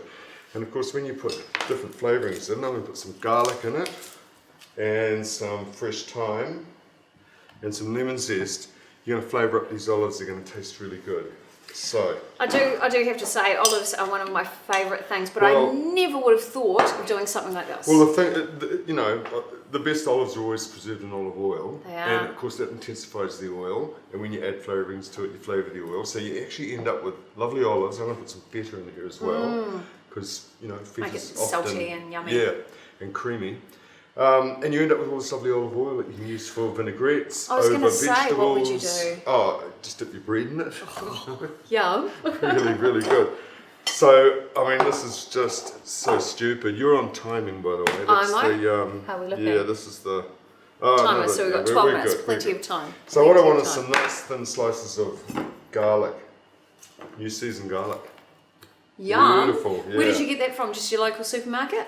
Oh, man. Faro. Beautiful. You can just about just peel it with your fingers. That smells so different lovely. from the stuff I bought from the supermarket the other day, I have to say. It's quite aromatic. And look, see how soft it is? You can just peel it with your fingers. That's so good. Really lovely. Yeah, I really hang out for, when it all starts to sprout and it's all dry. And, we've got the good stuff now. So what I want is some thin slices of garlic. I want some fresh thyme. I want the zest of a lemon. Get yourself a lemon zester. Now that's one of your favourite kitchen tools, isn't it? I love things with lemon through it, and I love things with lemon through it when they're about that big, so that every so often you get this lemon bomb when you bite it. And that's how you do it, with a lemon zester. I have to admit, I have been to events where Ray has carried around his lemon zester in his pocket. Taped to my body. Very good things. Great. So those are basically the flavourings, the feta, and the oil. And I'm just going to look at that.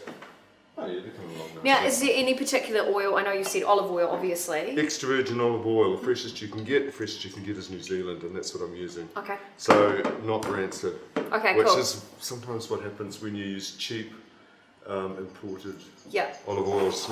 Yeah. Now, that's Manzanillo, isn't it? Olive oil. Yes, it is. But does it matter if it's Frantoio or Doesn't matter. anything? Doesn't matter? No.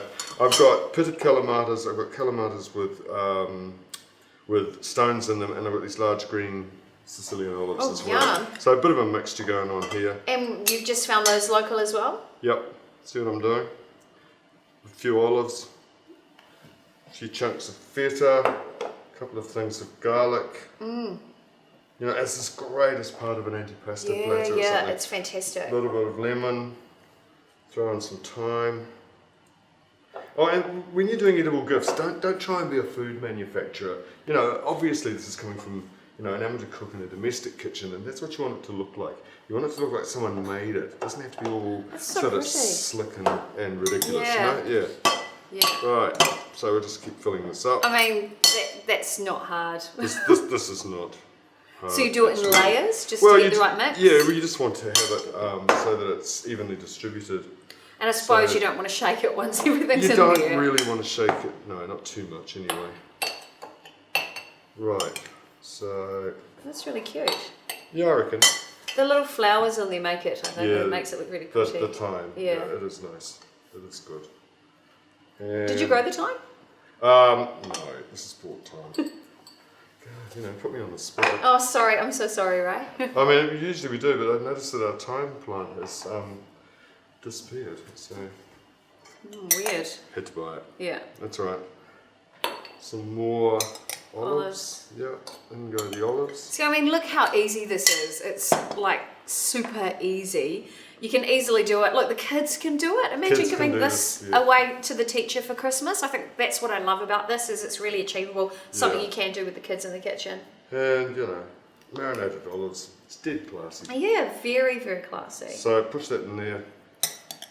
And a little bit more olives, that's all you need. So now I've got this jar full of olives, different sorts of olives, flavouring, and bits of feta. So all you do now is top it up with olive oil. Dead easy. That is dead easy. And it goes. I know. And I know it's weird. I always used to think, you know, dairy and olive oil together. Beautiful. Well, it would preserve it, right? Tastes good, yeah. Tastes really, really good. The best to keep this in the fridge for a couple of weeks, but of course the oil will you know, get really cold. Yeah. And you need to bring it up to room temperature before you need it. But do keep it in the fridge. The reason you have to keep it in the fridge is you used fresh garlic, fresh thyme. Of course. And yeah. So, and you're not adding any preservatives. It's all real food. No. So there will be air pockets in here, which is why you need to. And look at that. Is glorious. And the smell, I wish you guys could smell this. Make sure everything's underneath. Particularly the lemon hits that are coming through. So nice. Gorgeous. So it's like a little antipasto, really, and you're in charge of decoration. Okay, tonight. I can do that. Yeah. Hey, that's so cool. Yeah, Quite it's sort of beautiful. Botanical looking, you know? That's really Quite cute. Like having a bell jar almost with interesting things in it. Righto, so what are you going to do with Okay, this? I'm going to decorate it. So I'm secretly a little bit Martha Stewart. I am a bit of a homemaker, so I love crafting. And so we found some cardboard. I've chopped it into little tags. And we've got some curling ribbon. Look, this is something the kids can do. And we found some ribbon here. And all we're going to do is it's really about the marketing. Look, it is. And it's about making it look pretty. So I am a fan of you know, tying bows around things and making it look gorgeous. Look, that's going to look really great. I'm going to chop that off. Go on, you do that. There you go. And what are you doing next? The next one is so stupidly easy, but a lot of alcohol. It's really good. Oh, I don't mind that. Yeah. I don't mind that. Now, tastes good. we can see you guys are on there. There's just a problem with the internet tonight, unfortunately. So I can't see your questions in real time, which is a shame. Oh, that's annoying. Yeah, I think there's too many people on the internet all at the same time crashing it out. But this will be available on demand, so you can watch again in the future. And do feel free in the meantime, if you have any questions, you can send them into Ray's Facebook page, and we're more than happy to answer those for you. And again, you can get all of these recipes off his website, raymcvinnie.com.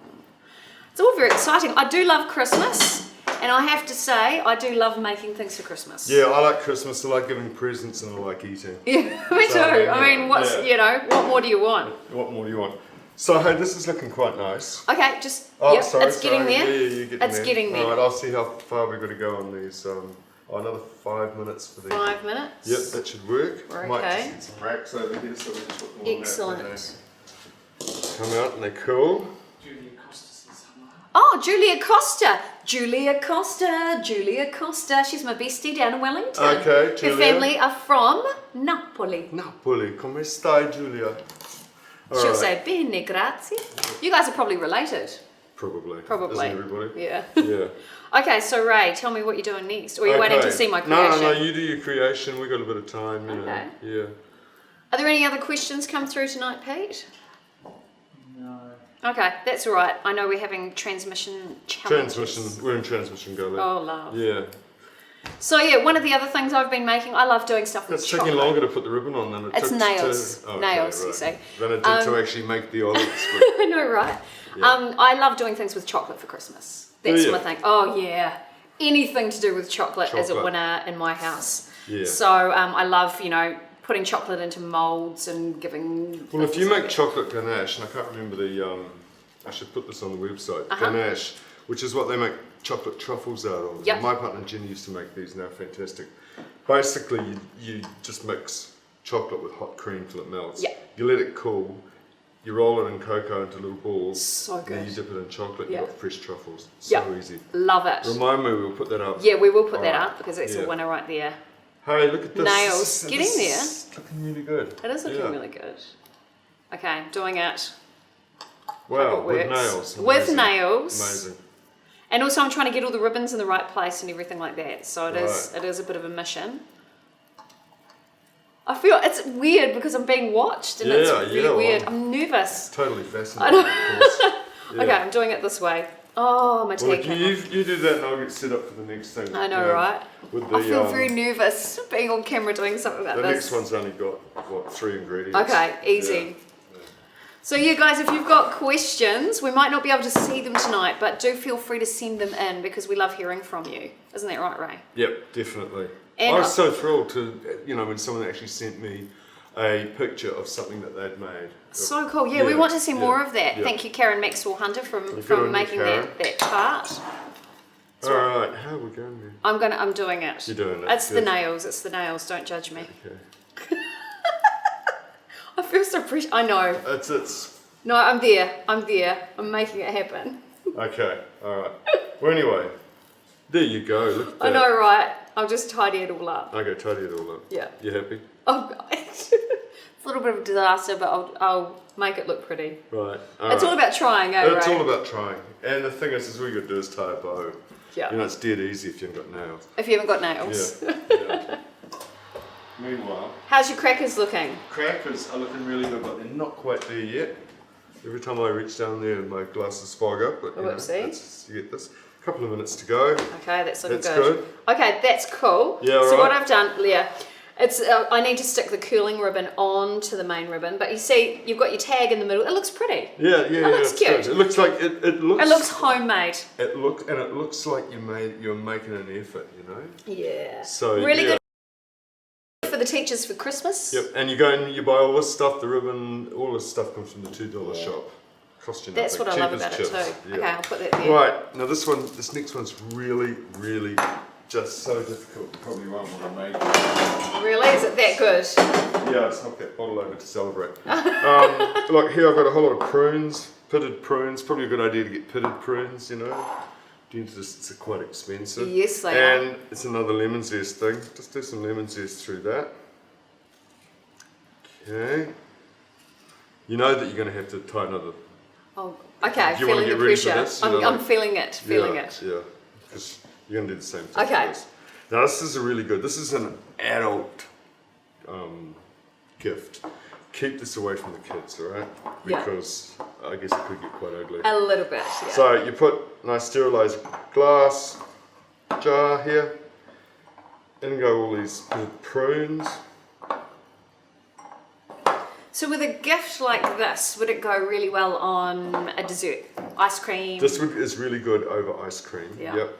It's really, really good. Is like in Europe, they'd eat these as what's called a digestif. Oh, yeah. A digestive. You eat one after your meal because it's full of brandy basically, and your stomach relaxes, and that full feeling is taken away. Or as the Italians would say, it closes your stomach. You know, but anyway. So just sort of push those on there, like that. You can do this. You can do this now and give it away in a couple of weeks because this is never going to go off. Yeah, I was going to say, how long? You know, when you put the alcohol in there, how long does it take to sort of settle? Give it a week. Okay. And you may want to top it up just depending how sort of juicy your prunes are and how much they suck up. And then you just get some brandy. You don't chop up the prunes or anything beforehand? No, don't chop up the prunes. Like that. And fill it up like so. That is great. This is so delicious, it really is. Hey! Oh. That's our... cracker's done? The cracker's done. Yeah, just make sure that everything's underneath the brandy. And put a lid on it. How simple is that? I mean, it's too silly. You can do this with gin, you can do it with whiskey, you can... Speaking my language. I know. Tequila, I don't think so. But, yeah, but hey, look. Little prunes and brandy. Love it. Okay. And you can keep those for a year. They're just going to get really. They're going to get so much better. Yeah. You just might want to top it up because you've got to keep that level of liquid above the prunes. That's all. Of course. Yeah. That's amazing. So you're on decoration again. Okay. I'm going to make it a little bit simpler on myself instead of trying to be fancy. Should. It was a little bit much. It was very hard to watch. I know. It was very hard to do. I was getting very anxious. I know. So was I. I know. Because I know you like things tidy as well. Well, nice to be tidy. Yeah. Let's have a look at these crackers. Oh yeah, I See, think there we they're go. ready. That was nice and easy. Here's our little crackers. Oh my goodness! I know. And I want those to cool down quite quickly because if we put those into cellophane bags now, of course, they'll melt. You'll melt the bag, basically. Yeah. So let's just put those on there. But these are delicious. That is so cool. And see that sort of glazy, sort of frosty glazy. Yeah. The egg white gives That's really that's really surprised me. That's not what I thought. Not quite what I thought. And I've only made about 2/3 of the recipe. The rest of the dough is sitting over there. So, whoops. What I'm thinking is, should have got the fan those so that they We can try them. so that they cool down because we can't do anything with them just yet. Although, 1 minute. Yes. Yep, Here's some you prepared earlier. Here's some I prepared earlier. Well, isn't that convenient? Now, sorry we haven't been able to answer your questions this evening. The internet has not been kind tonight, so we have experienced some challenges in transmission. Look at that! I know. I went and got some these things here from Cellophane bags. Cellophane bags from the $2 shop. Just like I bought one. Now, Easy. I don't know how you're going to decorate that with a ribbon, and you could just tie it around the middle. Actually, I'm just going to leave that one on there, like that. Getting crazy there. Oh, I know, it was getting ridiculous. Yeah. Yes, this is exactly what I would do here with the curling ribbon. Yeah, and little tag, and you're in business. Yeah, look at that. Don't forget tag. Yep, I'm going to. Okay. I used to love working in retail at Christmas time because I got to wrap everything. Whatever does it for you. Yeah, I know, right? You know? Yeah. There you go. How's that? And with nails too. With the nails. Filled with admiration. Thank you very much. Yeah, it is really quite hard, I have to tell you. There you go. So there are 3 extremely easy to make, harder to decorate with nails, recipes. And all of those, look at that. Look at that. How cute are those? All of those recipes are available for free on Ray's website. You can get them right now. Download them, give them a go. And they taste good. Yeah. And they're made from real food. Yeah. And that's what we love. Happy Christmas. Yay, happy Christmas. Thanks for watching, everybody. Sorry we couldn't answer your questions tonight. Hope you enjoyed it. We will be broadcasting again next Monday with an unbelievable recipe. Thanks to the people at Odysseus for the stream tonight. Thanks to Your Fix TV. Thanks to Ray McVinnie. Thanks to you guys for watching. Great. See you next time. See you next time. Well, you know what? I think these are the best gifts. I'm going to give some to my mum. Yep. I've decided. And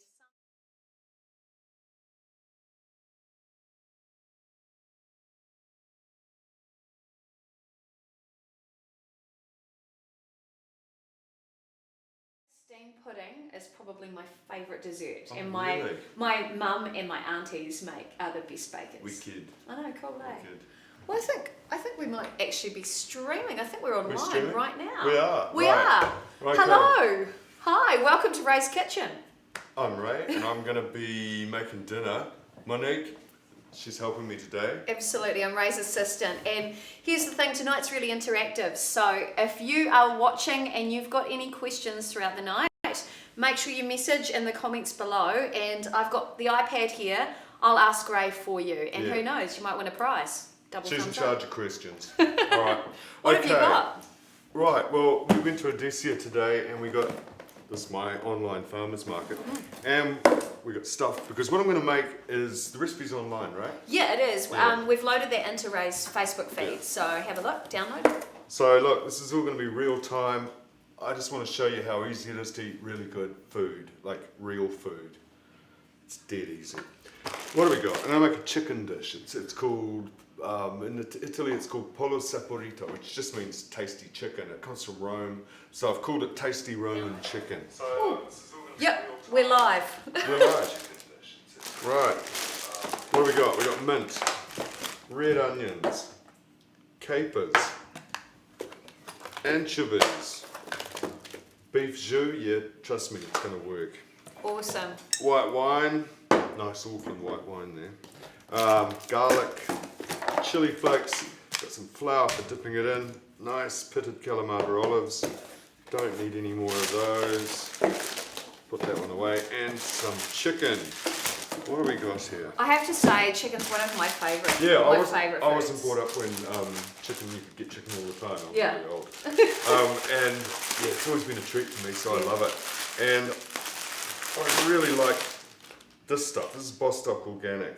Oh, we love Bostock. We do antibiotic-free, hormone-free, GMO-free, chemical-free, chlorine-free. Wow. It's real food. That's real food. Yeah, we've got to right get there. these guys signed up to the blue tick, SPCA blue tick though, because I'm an ambassador for them. Yeah, I'll have to talk to them because I That's a love good idea. this chicken. Yeah. Okay. Let's get rid of this. Well, this looks good. So this recipe, how many will this feed? This will feed about 6 people. Oh yeah, it's pretty decent. It's all right. Yeah. Actually, I've got another bag of chicken which I want to use. And is this sort of suitable as a main course if you're doing, say, entree, main, dessert? Yeah, yeah. But I mean, this is good for a family meal. It's really quick, and it's also good enough for like if you want to, impress the boss or something. Oh, I like it. Yeah. So let's just open these babies up to start with. Remember, be really careful with chicken. Everything that chicken, even that chicken packet touches, even though it's organic, it's gonna get washed. I'm not gonna put my fingers in my mouth. Oh, seriously? I'm gonna be really serious about it because, that's it. That's really cool. Now I just want to say a couple of hellos to people who are watching. Sasa Well done. Fan, hello to you. And Tim Fenwick. Tim, how you doing? Nice to see you. Right. Hey Tim. We know him. Here we do. Yeah, we worked a lot with him at Food Show. So, chicken thighs are going to go on a plate. So I'm basically getting, I'm just going to get everything ready. This looks great. So Yeah. is this a sort of dish you can kind of prepare in advance? Like I know we're cooking in real time now, but would this be something you do in advance and prepare, or is it just something you want to impress your friends with when they turn up and they sit in your kitchen? Get everything ready, because what this dish is, me moving backwards and forwards like this, what this dish is basically dip some chicken in flour, brown it in a pan, take it out and put it on a plate, throw in some fried onion, capers, anchovies, garlic, olives, That's so easy. slow fry that, Yeah. put the chicken back in, some sliced capsicum, hit it with some wine, let it bubble, Yeah. hit it with some beef jus, I'll explain that later, Yeah. let it cook and you're done. Well, yeah, you even know. somebody who's domestically challenged like me could actually do Yeah, this. that's why you always ask such good questions. Well, thank you. Yeah. Yeah, I do love food. I'm very good at eating it Yeah, and enjoying You it. cannot be a good cook unless you like eating. You can like eating but not be a good cook, but you can't be a good cook unless you like eating. That's true. So you're off to a good start. Hi, we've got Sandra and Alan Mason watching as well. Thank you for tuning in. A big hi from Ray as well. when he comes back. I'm washing my hands. He's super busy washing his hands. Yeah. Thank you guys for watching. We're hoping to actually live stream to you guys every single week with new recipes. So this is really great. We really want to know what you want to cook and what you want to learn. So make sure you send in your questions. Yeah. Okay, so I noticed you've got a box of tissues here as well, and you were talking about these before. You love these, right? I love these things. These are not tissues. These are paper towels. This is the big, best kept secret in kitchens, I reckon. You can wet these things and use them like cloths. And the thing about them is they're so brilliantly. I get no money for this, but I just love them. I love it. You can use them one-handed. You don't have to wrangle that is so thing good. full of, like roll of towels. Yeah, you just grab one of these and you're in business. It's so good. Yeah, I love these things. So good. And that's equivalent of 2 rolls. Oh, really? Yeah, apparently. 2 rolls? Yeah. That's insane. I hope Quilton is watching. And, Quilton. Sponsorship right here. You guys should. We love it. Yeah, righto. Okay, what I'm going to do first is I'm going to get the flour, and I'm going to brown some chicken. As soon as I get the flour open. What's rule number 1 of demos? Make sure everything's open. Prepared. Yeah, hey, look at this.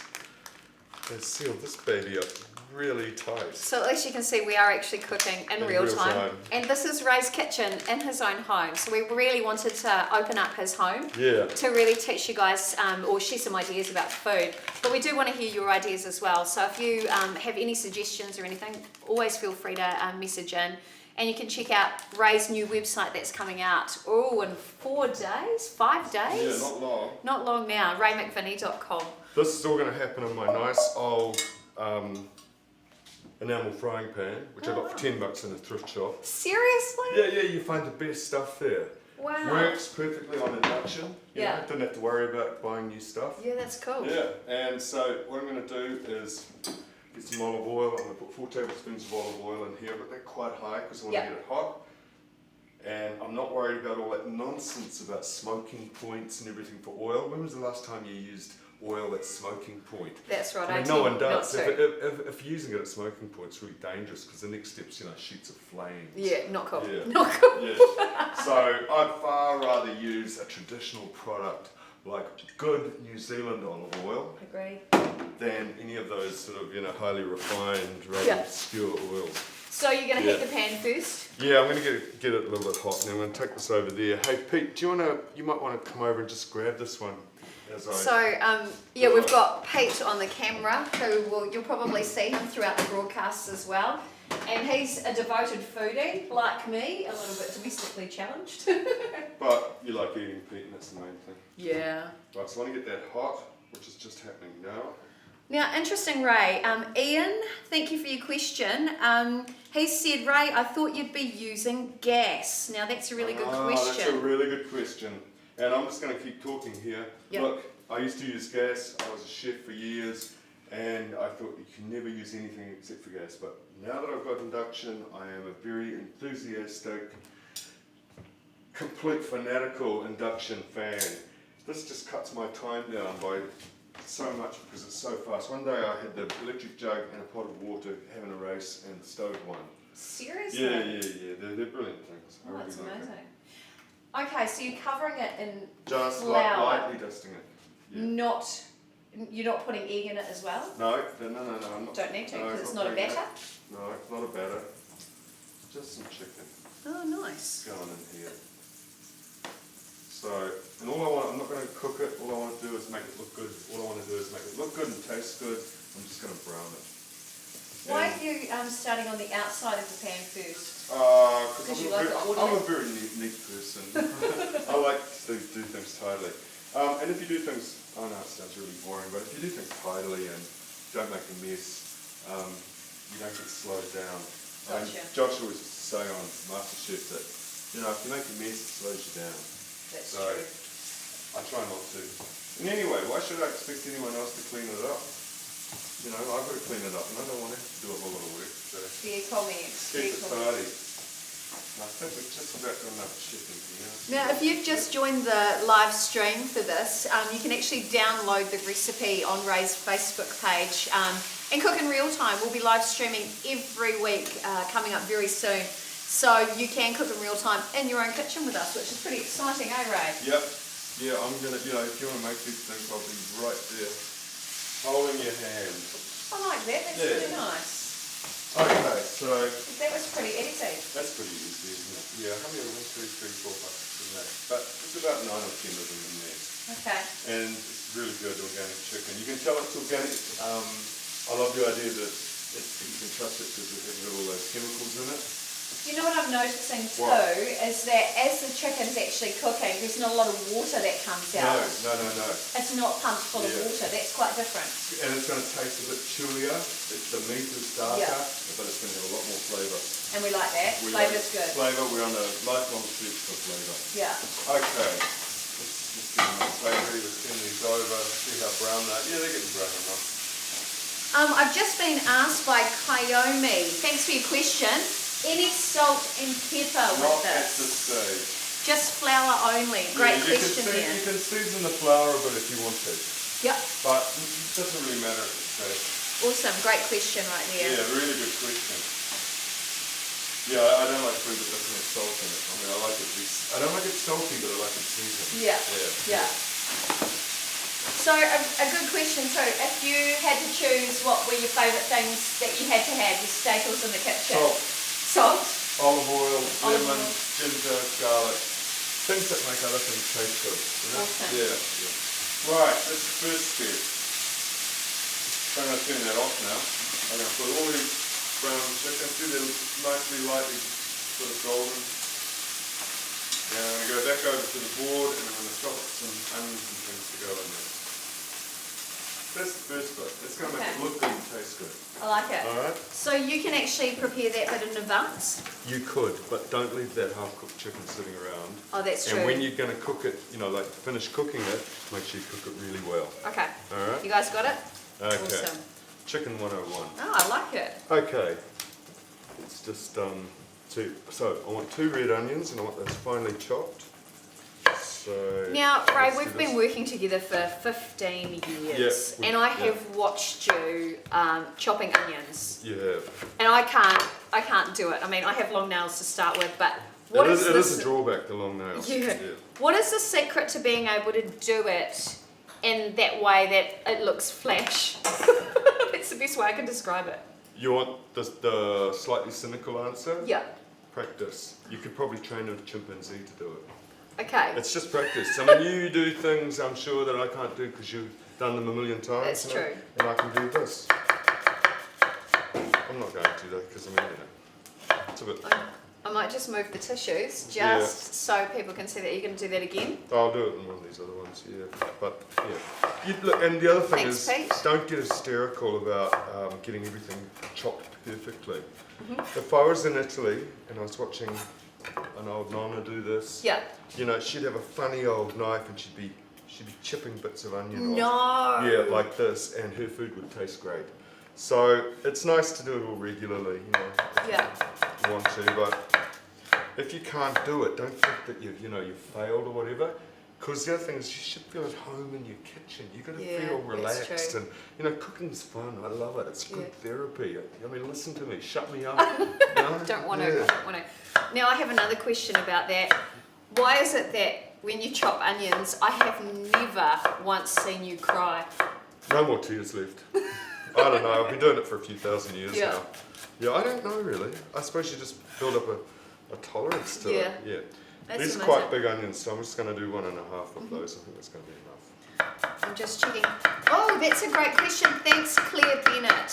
How do you decide when to use red onion versus using a brown onion? Great question, Claire. Thank you. It's a really good question. Think about the taste of the onions. This red onion is much more mild than brown onion. Yeah. So I don't want this to be really vicious, sort of a flavoury dish, and I don't want it to be onion dominated. So That's a good question. Hey, you can read out these ingredients to me so that everybody knows what's going on. Okay, let's just log in here. Wait a second. And another hello, welcome to the kitchen, Jordan David. Thank you very much. Nice to see you. Jordan. And please do feel free if you've got any questions while we're doing anything. Pop your questions into the feed and I'm happy to ask Ray on your behalf. Right. So let's have a look. Okay, so we've done the chicken. Yep. We've done the onions. Okay, 4 cloves of garlic finely chopped. Yeah, I'm going to do that right now. I'm going to do it as fast as possible because that onion is oxidizing. Already? Yeah, it'll go sour. You don't really want to leave that onion sitting around for any length of time. So. Wow. And a question, garlic. Yep. What's the dealio with smashing it like that or okay. peeling it? Because I've always peeled it. Yeah, it takes hours. You don't want to do that. So really that's the only difference? It's got a root end. It's got a little tip on there. Yeah. You cut the root off like that. All right. You get the flat of your knife. Smells great. You go bang. You grab the tip. You wiggle it around. And it pops out. No way. Yeah, that's really quick. There you go. So you cut the root end off, smack it with your knife, grab the tip, and you've got a nice peeled piece of garlic. Garlic press, why don't I use a garlic press? Isn't that the next question? Yeah, well, I was going to ask, No, come on, it's just another thing you've got to wash. Yeah, that's true, that's true. The more you can do with just just your knife, so practice up, you know, you got less, I don't want all those gadgets you got to wash. No, that's true. I just want to say hello to Johnny Spencer. Thank you for joining us. Johnny. And a question. Thank you, Sandra and Alan Mason. Do you always use fresh bulb garlic or would you use crushed in a jar garlic? Never. Ever. I only eat real food. Read what's in that garlic. You know, it's got citric acid. It's got all sorts of other things. It's a very good question. Yeah. Look, I'm a cook, and I don't know. I always think cooks are a bit, control freaks. If anyone's going to be doing anything to garlic, I'll be doing it. Thanks. Awesome. And the thing is, you get really fast. And that garlic is expensive. This is cheaper. yeah. And the only thing that's in that is garlic. So it's going to taste only of garlic. I didn't realise those jars had other things in them. They have other things in them, preservatives basically. I'm so going to look. Going to the pan. Come over to the stovetop Yeah. with us and have a look at what Ray's up to. And if you can see this pan, it's got nice little sort of browny bits in it from the chicken, and still plenty of oil in there. So I'm going to put that straight in. When I'm at home, I don't do all that, get all the ingredients prepared and lined up in bowls before I start. I generally do what they do in Sicily, is just add it to the mix. So I want to get this onion frying as soon as possible so it does not stick. So let's turn this baby on. So you use induction all the time, do you love it? I love it. I absolutely love it. I never thought I would hear myself say this. I remember you from the years we worked together saying how much you loved gas and that then the next year to hear you were in love with induction kind of shifted my reality. Yeah. What do you think's the difference? The speed and the heat. This is hot enough to do a decent stir fry on, it's really hard to do a good stir fry on a domestic stove. Yeah. This is a domestic stove, it's a really good one. It just gets really hot and it's really fast. We like that. Yeah, I'm really And pleased. induction's quite controllable, isn't it? It's amazing. The only thing you've got to do is if something starts to boil over, you've got to remember not to freak out and just press the buttons and do it. But these Gaggenau's, it's like using an iPad. We like that. So good, yeah. Now let's see, I've brought that up to heat, I put that on full heat, which is what you should do. Now I can hear it singing, that's what like the French say, hear it? So that sounds cooking, great. Cooking, you have all your senses. Yeah, that's awesome. It's too hot, I can tell by the sound, so I'm going to turn that down because I want to cook that so that onion is really soft. Yeah. Now, it takes quite a while cooking onion. Yeah, it does, doesn't it? Yeah, so at least 10-15 minutes, sometimes it'll be 20 minutes. Yeah. So that's quite hot, and I've turned that right down, I'm going to turn it down a little bit more. And you're going to tell me what the next ingredients are. I am going to tell you what the next ingredients is. And I just want to say hello to Louise Spencer. Thanks for joining us here in the kitchen. Yep. And hello Jay Henshaw, nice to see you too. Okay, next ingredients up. We've done the olives and the garlic. It's time to get some Kalamata olives. Kalamata olives. Love Kalamata olives. I am a fan. Hate those, those really black Spanish ones that taste terrible? Are they the ones that they chop up and put on commercial pizzas? Yeah, really bad things. If you think that's what olives taste like, you're dreaming, they're awful. Yeah. Get some good Kalamata. It's a place in Greece. Oh. Yeah, and that's why they're called Kalamatas. And I can tell these are Kalamatas because of the shape of them. So do these still have this? No, these are pizzas. These have had but see, it's an almond shape. Wow. And that's how you know. So I'm just going to tip that off there. That's incredible. How much of these do I need? About 3/4 of a cup? Yeah, 3/4 of a cup. Just as I thought. Give me that cup measure if you wouldn't mind. Oh, sure. Thank you very much. There you go. 3/4 of a cup. So it's quite a lot of olives, but when you cook olives, they become really mellow. You know, they take on a slightly different flavour. They still taste like olives. Yeah. But they mellow out. It's so nice. So and they just go in the pan? Yep, put it in the pan. And alright, next up you've got your anchovy fillets. Anchovy fillets. How many of those? About 10, is it? 10 anchovy fillets. 10 anchovy fillets, right. So, okay, Ian's just asked, do you risk burning the garlic? I thought it went in after the onion was done. A very good question. It's a very, very good question, and a lot of recipes they do. That's generally because you've got a high temperature. Yeah. Can you hear that? Yeah, it's only a little simmer. I just want to just really slow fry that. Okay. And so that garlic's not going to burn. That's but good. If the onions started to brown, they would. Okay, and we've got another hello from Craig H and the Johnstons. Thanks for joining us. And Adrian, good to see you getting hungry. You could be cooking this in real time, which is what we plan to do every week with Ray from the kitchen. You can cook in real time with Ray, and if you do have any questions while you're cooking, you can just ask. How cool is Facebook, Ray? It's pretty cool. I know, right? Yeah. And I'm going to chop up these anchovies, about 10 anchovy fillets there. Sorry, I keep putting my favourite paper towels in the way there. Actually, I'll put a little more in there. Now look, this isn't going to taste like fish, this dish. It's going to taste savoury and salty, because I know you hate anchovies. I am not a fan of anchovies, and I know when we've done test recipes before together, I have tried them. Yep. And I'm amazed that these don't taste really fishy. Now the other thing I've noticed is these aren't like when you get a pizza that has from a store that has those little tiny anchovies on it that are a sliver of anchovy. Yeah. It's not like that. Those are quite meaty looking, aren't they? They're really good, and of course it always depends on where you get your pizza from as to the quality of it. I mean, That's right. Can we actually show everybody watching the size of one of those anchovies? Because they're quite meaty. This isn't the most expensive brand of anchovies, but these are really nice. I don't know if you can get that. Can you get that? You get that Just piece? Zoom in there. Probably, really. You can check out your own anchovies. Yeah. No, they're quite good. They're quite thick. Quite amazing. Anyway, piece, right? I think I need a pinch of chili flakes at some stage too. Yes, you do. Let me have a look. So a nice pinch of chili flakes. Chili flakes, and then it says 1/4 cup of capers. So we've got some capers here. Hello to Paula Ryder. Thank you for joining us. Hello, Paula Ryder, my niece. Oh, is it? Yeah. Oh, nice. Thanks for watching. Nice to see you. Nice to see you. She just said yummo. Good. You got to make it, Paula. I agree. 1/4 cup of those, which is about that much. Yeah. Same with capers. You know how they're like vinegary and salty? You cook them, they mellow right out. Really? See, I've never really eaten capers. I like capers. I like sour, salty things, Those so are I've really always cool really ones. liked them. Yeah. Ceres Organics, just to show you, really cool. You can get them from your supermarket, or we got these from Adicia. We did. Great, thanks Adicia for sending these. Right, so now I'm back amazing. over here. Everything is in there, right, at this stage, Monique, I think. Yep, looking good. Let me check the recipe. And so this is like a little, restaurant dish that anyone can make. It's so easy. Yeah.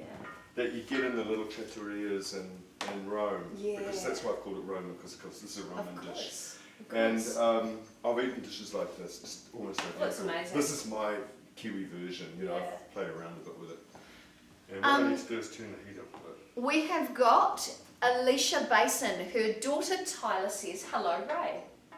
Hello, Tyler. Yeah, that's pretty cool. Right.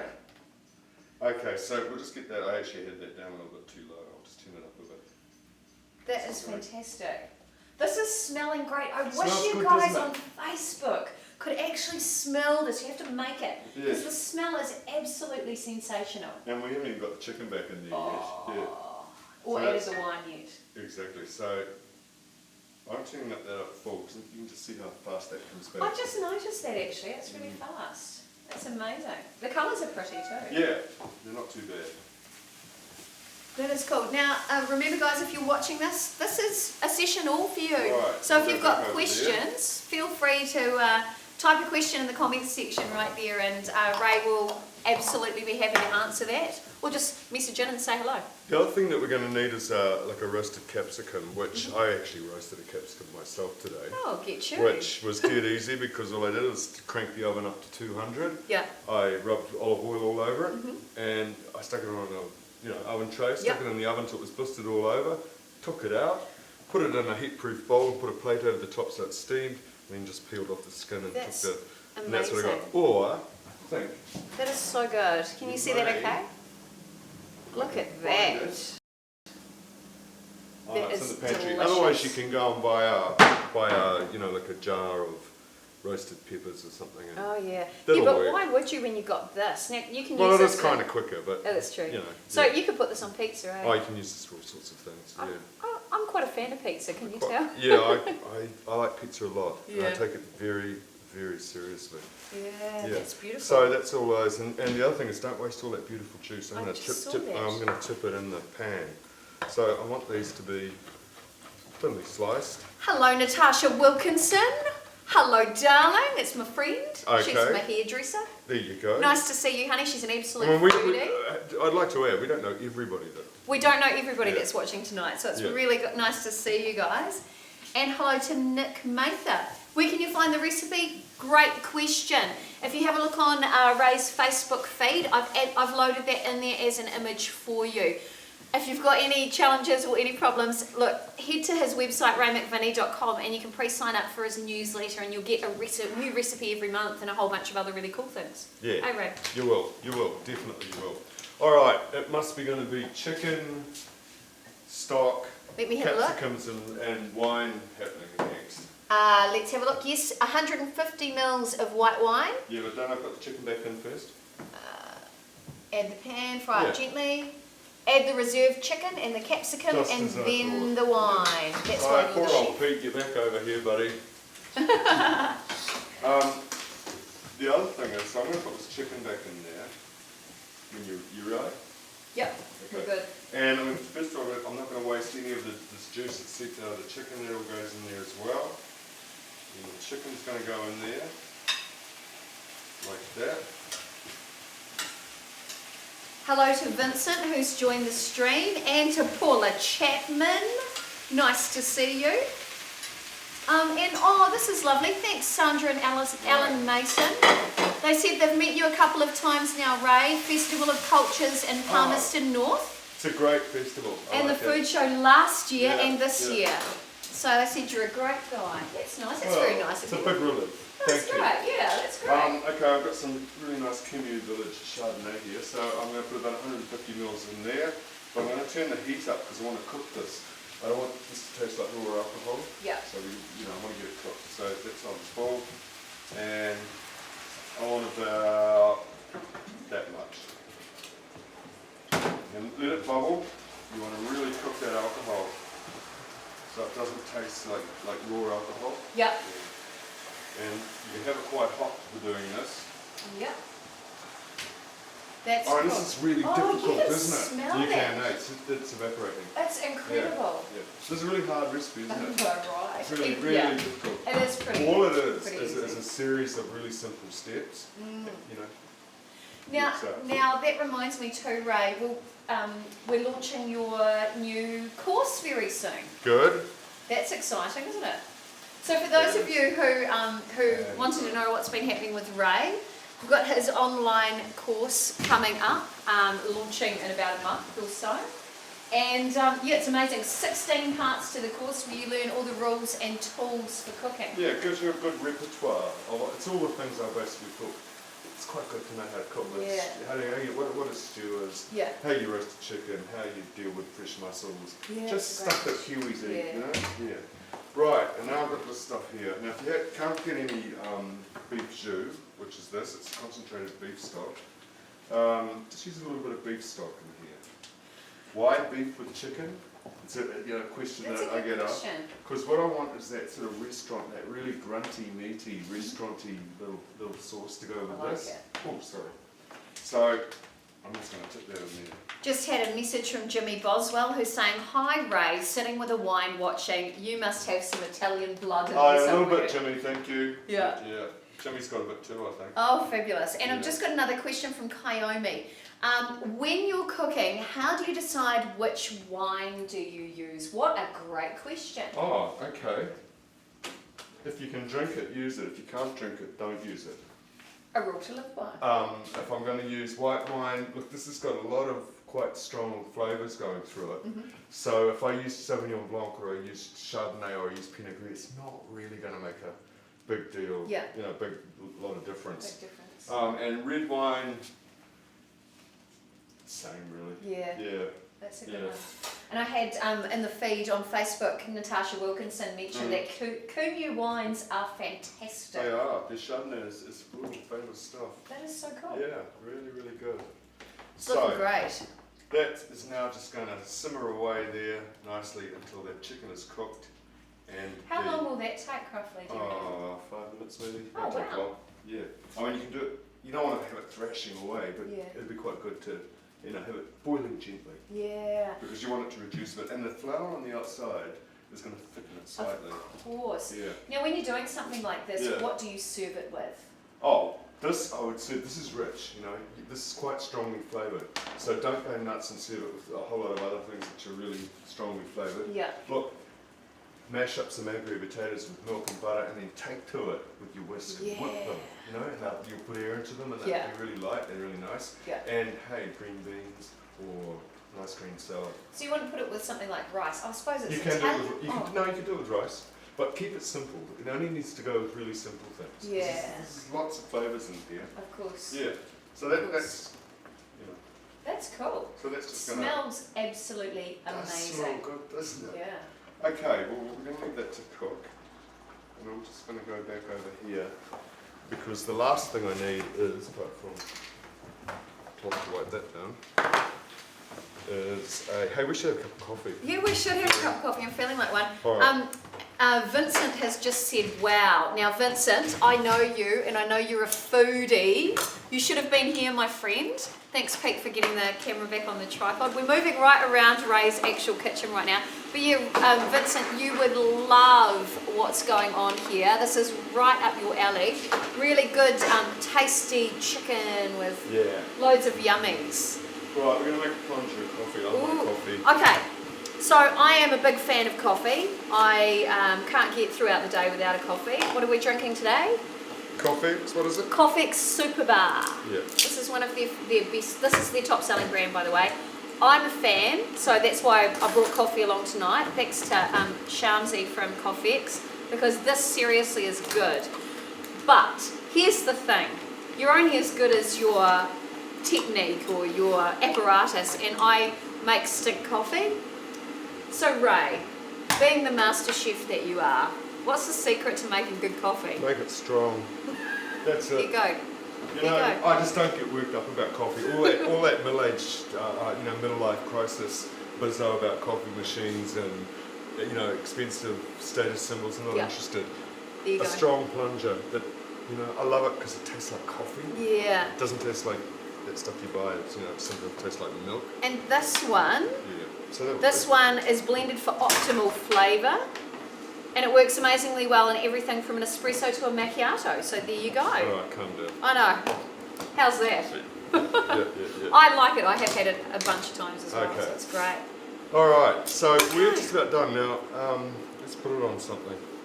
Oh yes, Natasha's just said strong is the only way. It is the I only agree, way. Natasha. Yeah. All right, so what are we serving this with tonight? Let's Well, have a we're not look. going to serve it with anything. I'm just going to tell you what to serve it with. Okay. I'm just going to make the chicken dish, and I'm going to put it on this platter. It's the Julia Child School of Food Presentation. Get something big and white, put something down the middle, and either pour the sauce on the top or put something down each side, and it'll look good. Dead easy as. And I always like to serve it family style. At home, this isn't a restaurant. I'm not trying to be a restaurant. When I'm in a restaurant, I zhuzh up the plates, you know. But at home, you do it communal at a shared table. Everybody helps each other. Yeah. And, you know. Because your theory around food is quite interesting. Do you think it's a real sociological experience? It's a total social mechanism to basically teach everybody how to behave. The shared tables where you learn everything. You learn your manners. You know, you learn to make eye contact. You hold back. You go forward. You help people. Yeah. You know? There you go.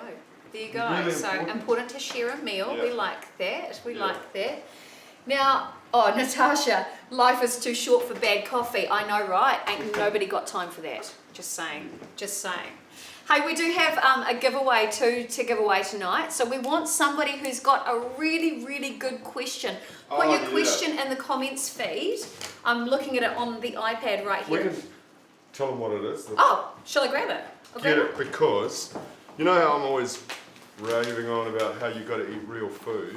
Well, this is really nice, easier. You can make your own yogurt and it's real food. It's made out of food.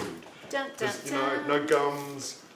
I mean, read what's on yogurt packets these days. There's no gum in this, there's no carrageenan, there's no fillers, there's no pectin. Yeah. This is real yogurt. It is really good. This little baby will make it. We make it all the time. Yeah, I love it. Yeah. It's really great for kids too. We got one off EasyO, and this is the latest model, and we want to give it away. Yeah, so I'm looking right now. I want a question, please. A really good question. Look, you're welcome to try and stump Ray as well. He likes really challenging questions. So yeah, feel free to send one in right now, and you might just win. Before we go off air, you might just win yourself the EasyO maker, and we'll get that sent out to you. Let's do the plunging thing. Okay. Now, question to you, Ray. Yep. Why are you serving coffee in a glass? Oh, so I've never thought of that actually. A lot of places in Italy, you'll get it in a glass. Tea in a glass is really common in Asia. Especially in the Middle East, places Really? like that. Yeah. Have you never had it? I've had like lattes and things like that in a glass, but not this. Well, it's dead convenient, and I like the shape. I don't like big buckets of coffee. I like little. Oh, got you. A little hit. Yeah, little hits. Although Yeah. this isn't strong enough to be a little hit. Okay. But Smells great. It's kind of interesting. Oh, Do it like that. smells really good. I want milk and. Do you want one too, Pete? You want one, Pete? So Pete, who's working as our camera operator tonight, he wants Pete. he loves a good coffee. Pete, make sure you say hi to everybody watching. Yeah. This is the scientific genius behind it all. Technological genius. Did Yeah. you want some milk? Oh yeah, I will actually. Okay. A question: would you mix red and white wine in the same dish? I've never seen it done. I've never ever seen it done. It's never occurred to me. And you want white wine and red wine, they go with different tastes.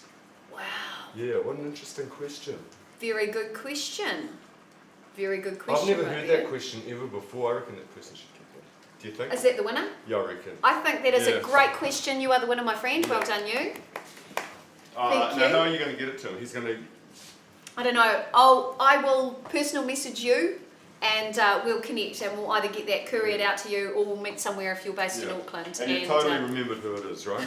I'll see it in the feed after this. A very big hello to Russell. Hello to you, my friend. Thanks for tuning in tonight. Oh, Natasha, you wanted one as well. Sorry you missed out this time, my friend. Next time. You need to keep watching these shows because we're hoping to have loads of giveaways. Yeah, that's good coffee. Oh, yeah. Oh, does she want a coffee? I don't know, get rid of one of those. Natasha, I'll see if I can hook you up with a coffee. How's that? All right, let's taste this. That's good. But I just tasted my chicken sauce. Oh, that's so good. It's alright, eh? Yeah, it's really good. That's really good. And I just remembered why I wasn't throwing a whole lot of salt into it before, because you've got all that salty stuff. Olives, capers, anchovies, all salty. Of course. That hardly needs salt. Okay, I think we Yeah. might bring the camera over again so you guys can have a look at this bubbling away. Yeah. We're making our camera operator and technical director work very hard today. Very hard, yeah. So see what it's turned into like a braised chicken thing. Wow. And it's all done in the frying pan. That's incredible. Dead easy. Yeah, it is. Look at that. And I think that's ready. If you just pass me one of those little knives up there. This like this one? Yep, little surgically sharp. And we'll just have a look inside one of those chickens. And if any pink juice comes out, which it's not, we can check that. Wow, it's looking great. Yeah, if that juice runs clear, it's cooked.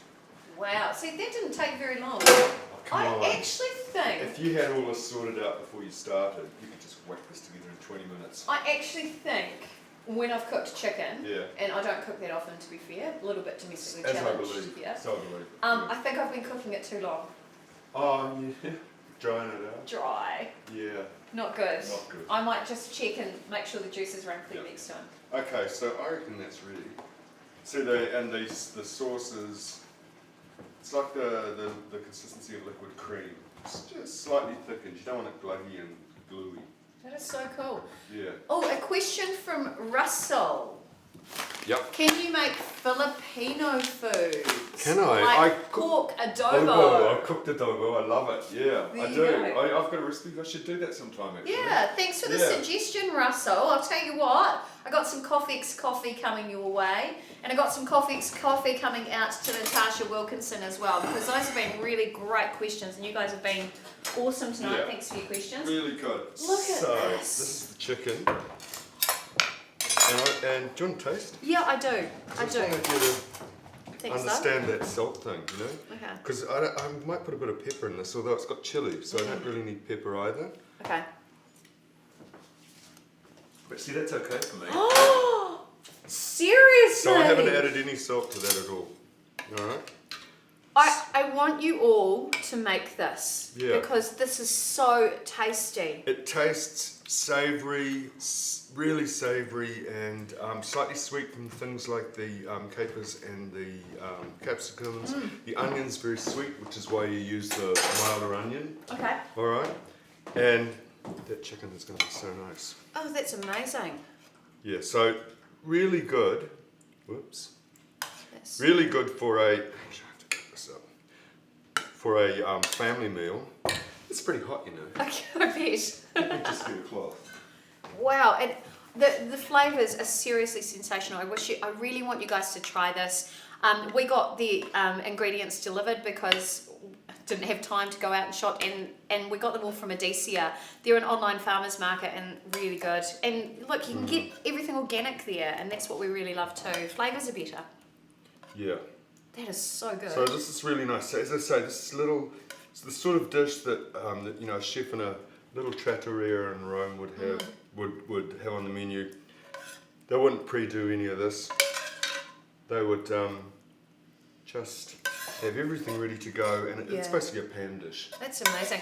I know this reminds me of my best friend in Wellington, Julia, and her nonna would make dishes like this. Yeah, quite traditional, but very hearty. And if you're a foodie, very clear flavours. This isn't haute cuisine or anything. No, it's not supposed to be. Yeah, beautiful. Yeah, Vincent, you would really love this, by the way. I know you've said yum yum. You would love this. Plenty of sauce. And Tanya, thanks for your comment. That looks divine. Glad I have Twitter to look back on, because I tuned in too late and my internet sucks. I am so sorry to hear that. We'll leave this video up on Facebook so you can watch it again. The recipe's there for you to download too. You've got to try this because it's absolutely sensational. Last thing you need on this, these Romans, they don't actually eat mint like this. They have a funny little pennyroyal mint that they'll often put in things, but they like the minty flavour. So yeah, I want to put some little bit of mint on this, and I'm just going to rip it up. Mint? Yeah. Think about it, with that, it's quite rich. Yeah. You know? Well, so it will kind of be cut through and give you a bit of freshness, right? Yeah, you can taste it in a minute. Wow. And you've got olives that have been in brine, you've got capers which have been in vinegar, you know. So you're almost doing the mint sauce thing here. Yeah. You know? Yeah. The smell, the mint. Honestly. Really lovely. Oh, so good. So just rip the mint up, don't cut it. Oh, Vincent's just said he's happy to try this recipe now. I think you should do that. You'll impress your wife, that's for sure. Do it, Vincent. And Russell says, Pete, you look awesome. Good to see Pete's in the kitchen. Hey, look, that's it really. We don't miss anything, do we? Wow, that's it. Yeah, that's dinner, basically. Wow. We're all going to sit down and eat this now. I think this is great, yeah. Do you want to have a taste? Yeah, I do. Okay, here you go. And I reckon, because of all that sauce in the bottom, fresh bread, like some focaccia. Oh yeah, although I think tonight I might serve that with some rice. Hey, go on. Ooh, okay, so I can try it. Off a piece. Okay, yeah. let me just See try what you this. think and try it with the mint. Okay, I've got a little bit there. Try and get a bit of everything, you know. Oh, There's quite a few things. there's so many things in here, how am I supposed to do that? Yeah. Okay, I can't. Oh, okay, and an olive. Yeah, go on. All right, here we go. Alright, down the hatch. Right. You better like it. Alright, calm down. Oh my god! That's seriously good. That is really good. So what gets you is that it's... Okay, so I'm certainly not a chef, but from my consumer everyday palate. It's like these layers of flavour hits. That's what I like about Italian food. They get a whole lot of good ingredients and they put them together simply so that when you eat it you can taste everything and it also goes together really well, which is what this dish is. That's absolutely amazing. Well, we're going to have dinner very shortly, so you guys have got... Leave some for me, Vincent, sorry, you've missed out, because this is ours. If you've got any more questions, you've got about 1 minute left before we go and have dinner. Ray, anything else you want to tell them? Oh, I've got so much I want to tell you, but you'll have to wait till next time. So we will be live streaming from Ray's kitchen every week, Ray. Yeah, that'll work. Hope you guys are ready for it, because we're going to be cooking a new dish every week. And yeah, if you've got questions, you can see it's really interactive. So feel free to fire those questions in. Even in between time, leave your questions on Ray's Facebook page because he's happy to answer them. Oh, I think that's Good. it. Thank you and good night. Yeah, thank you. Time for dinner. We had a good time. It was great. Yeah. Oh, quick question. Yep. Basmati or jasmine rice? Would I serve this with? I wouldn't probably serve it with either because they're perfumed. I'd probably serve it with just good long grain white rice. Oh, that is awesome. And thank you for your questions. Hello, Adrian, and hello, Romana. Saw you've just logged on as well. Sorry, we've just come to the end of tonight's broadcast, but make sure on Ray's Facebook page, when you like the page, you can actually tick it so any new posts show up in your news feed. So make sure you stay on top of that so you don't miss out on our classes, and bon appetit. Bon appetito. Oh, excellent. See you guys next time. Thanks for joining us. All right, are you hungry? Yeah, I'm hungry. I'm so I'm totally hungry. hungry. Me too.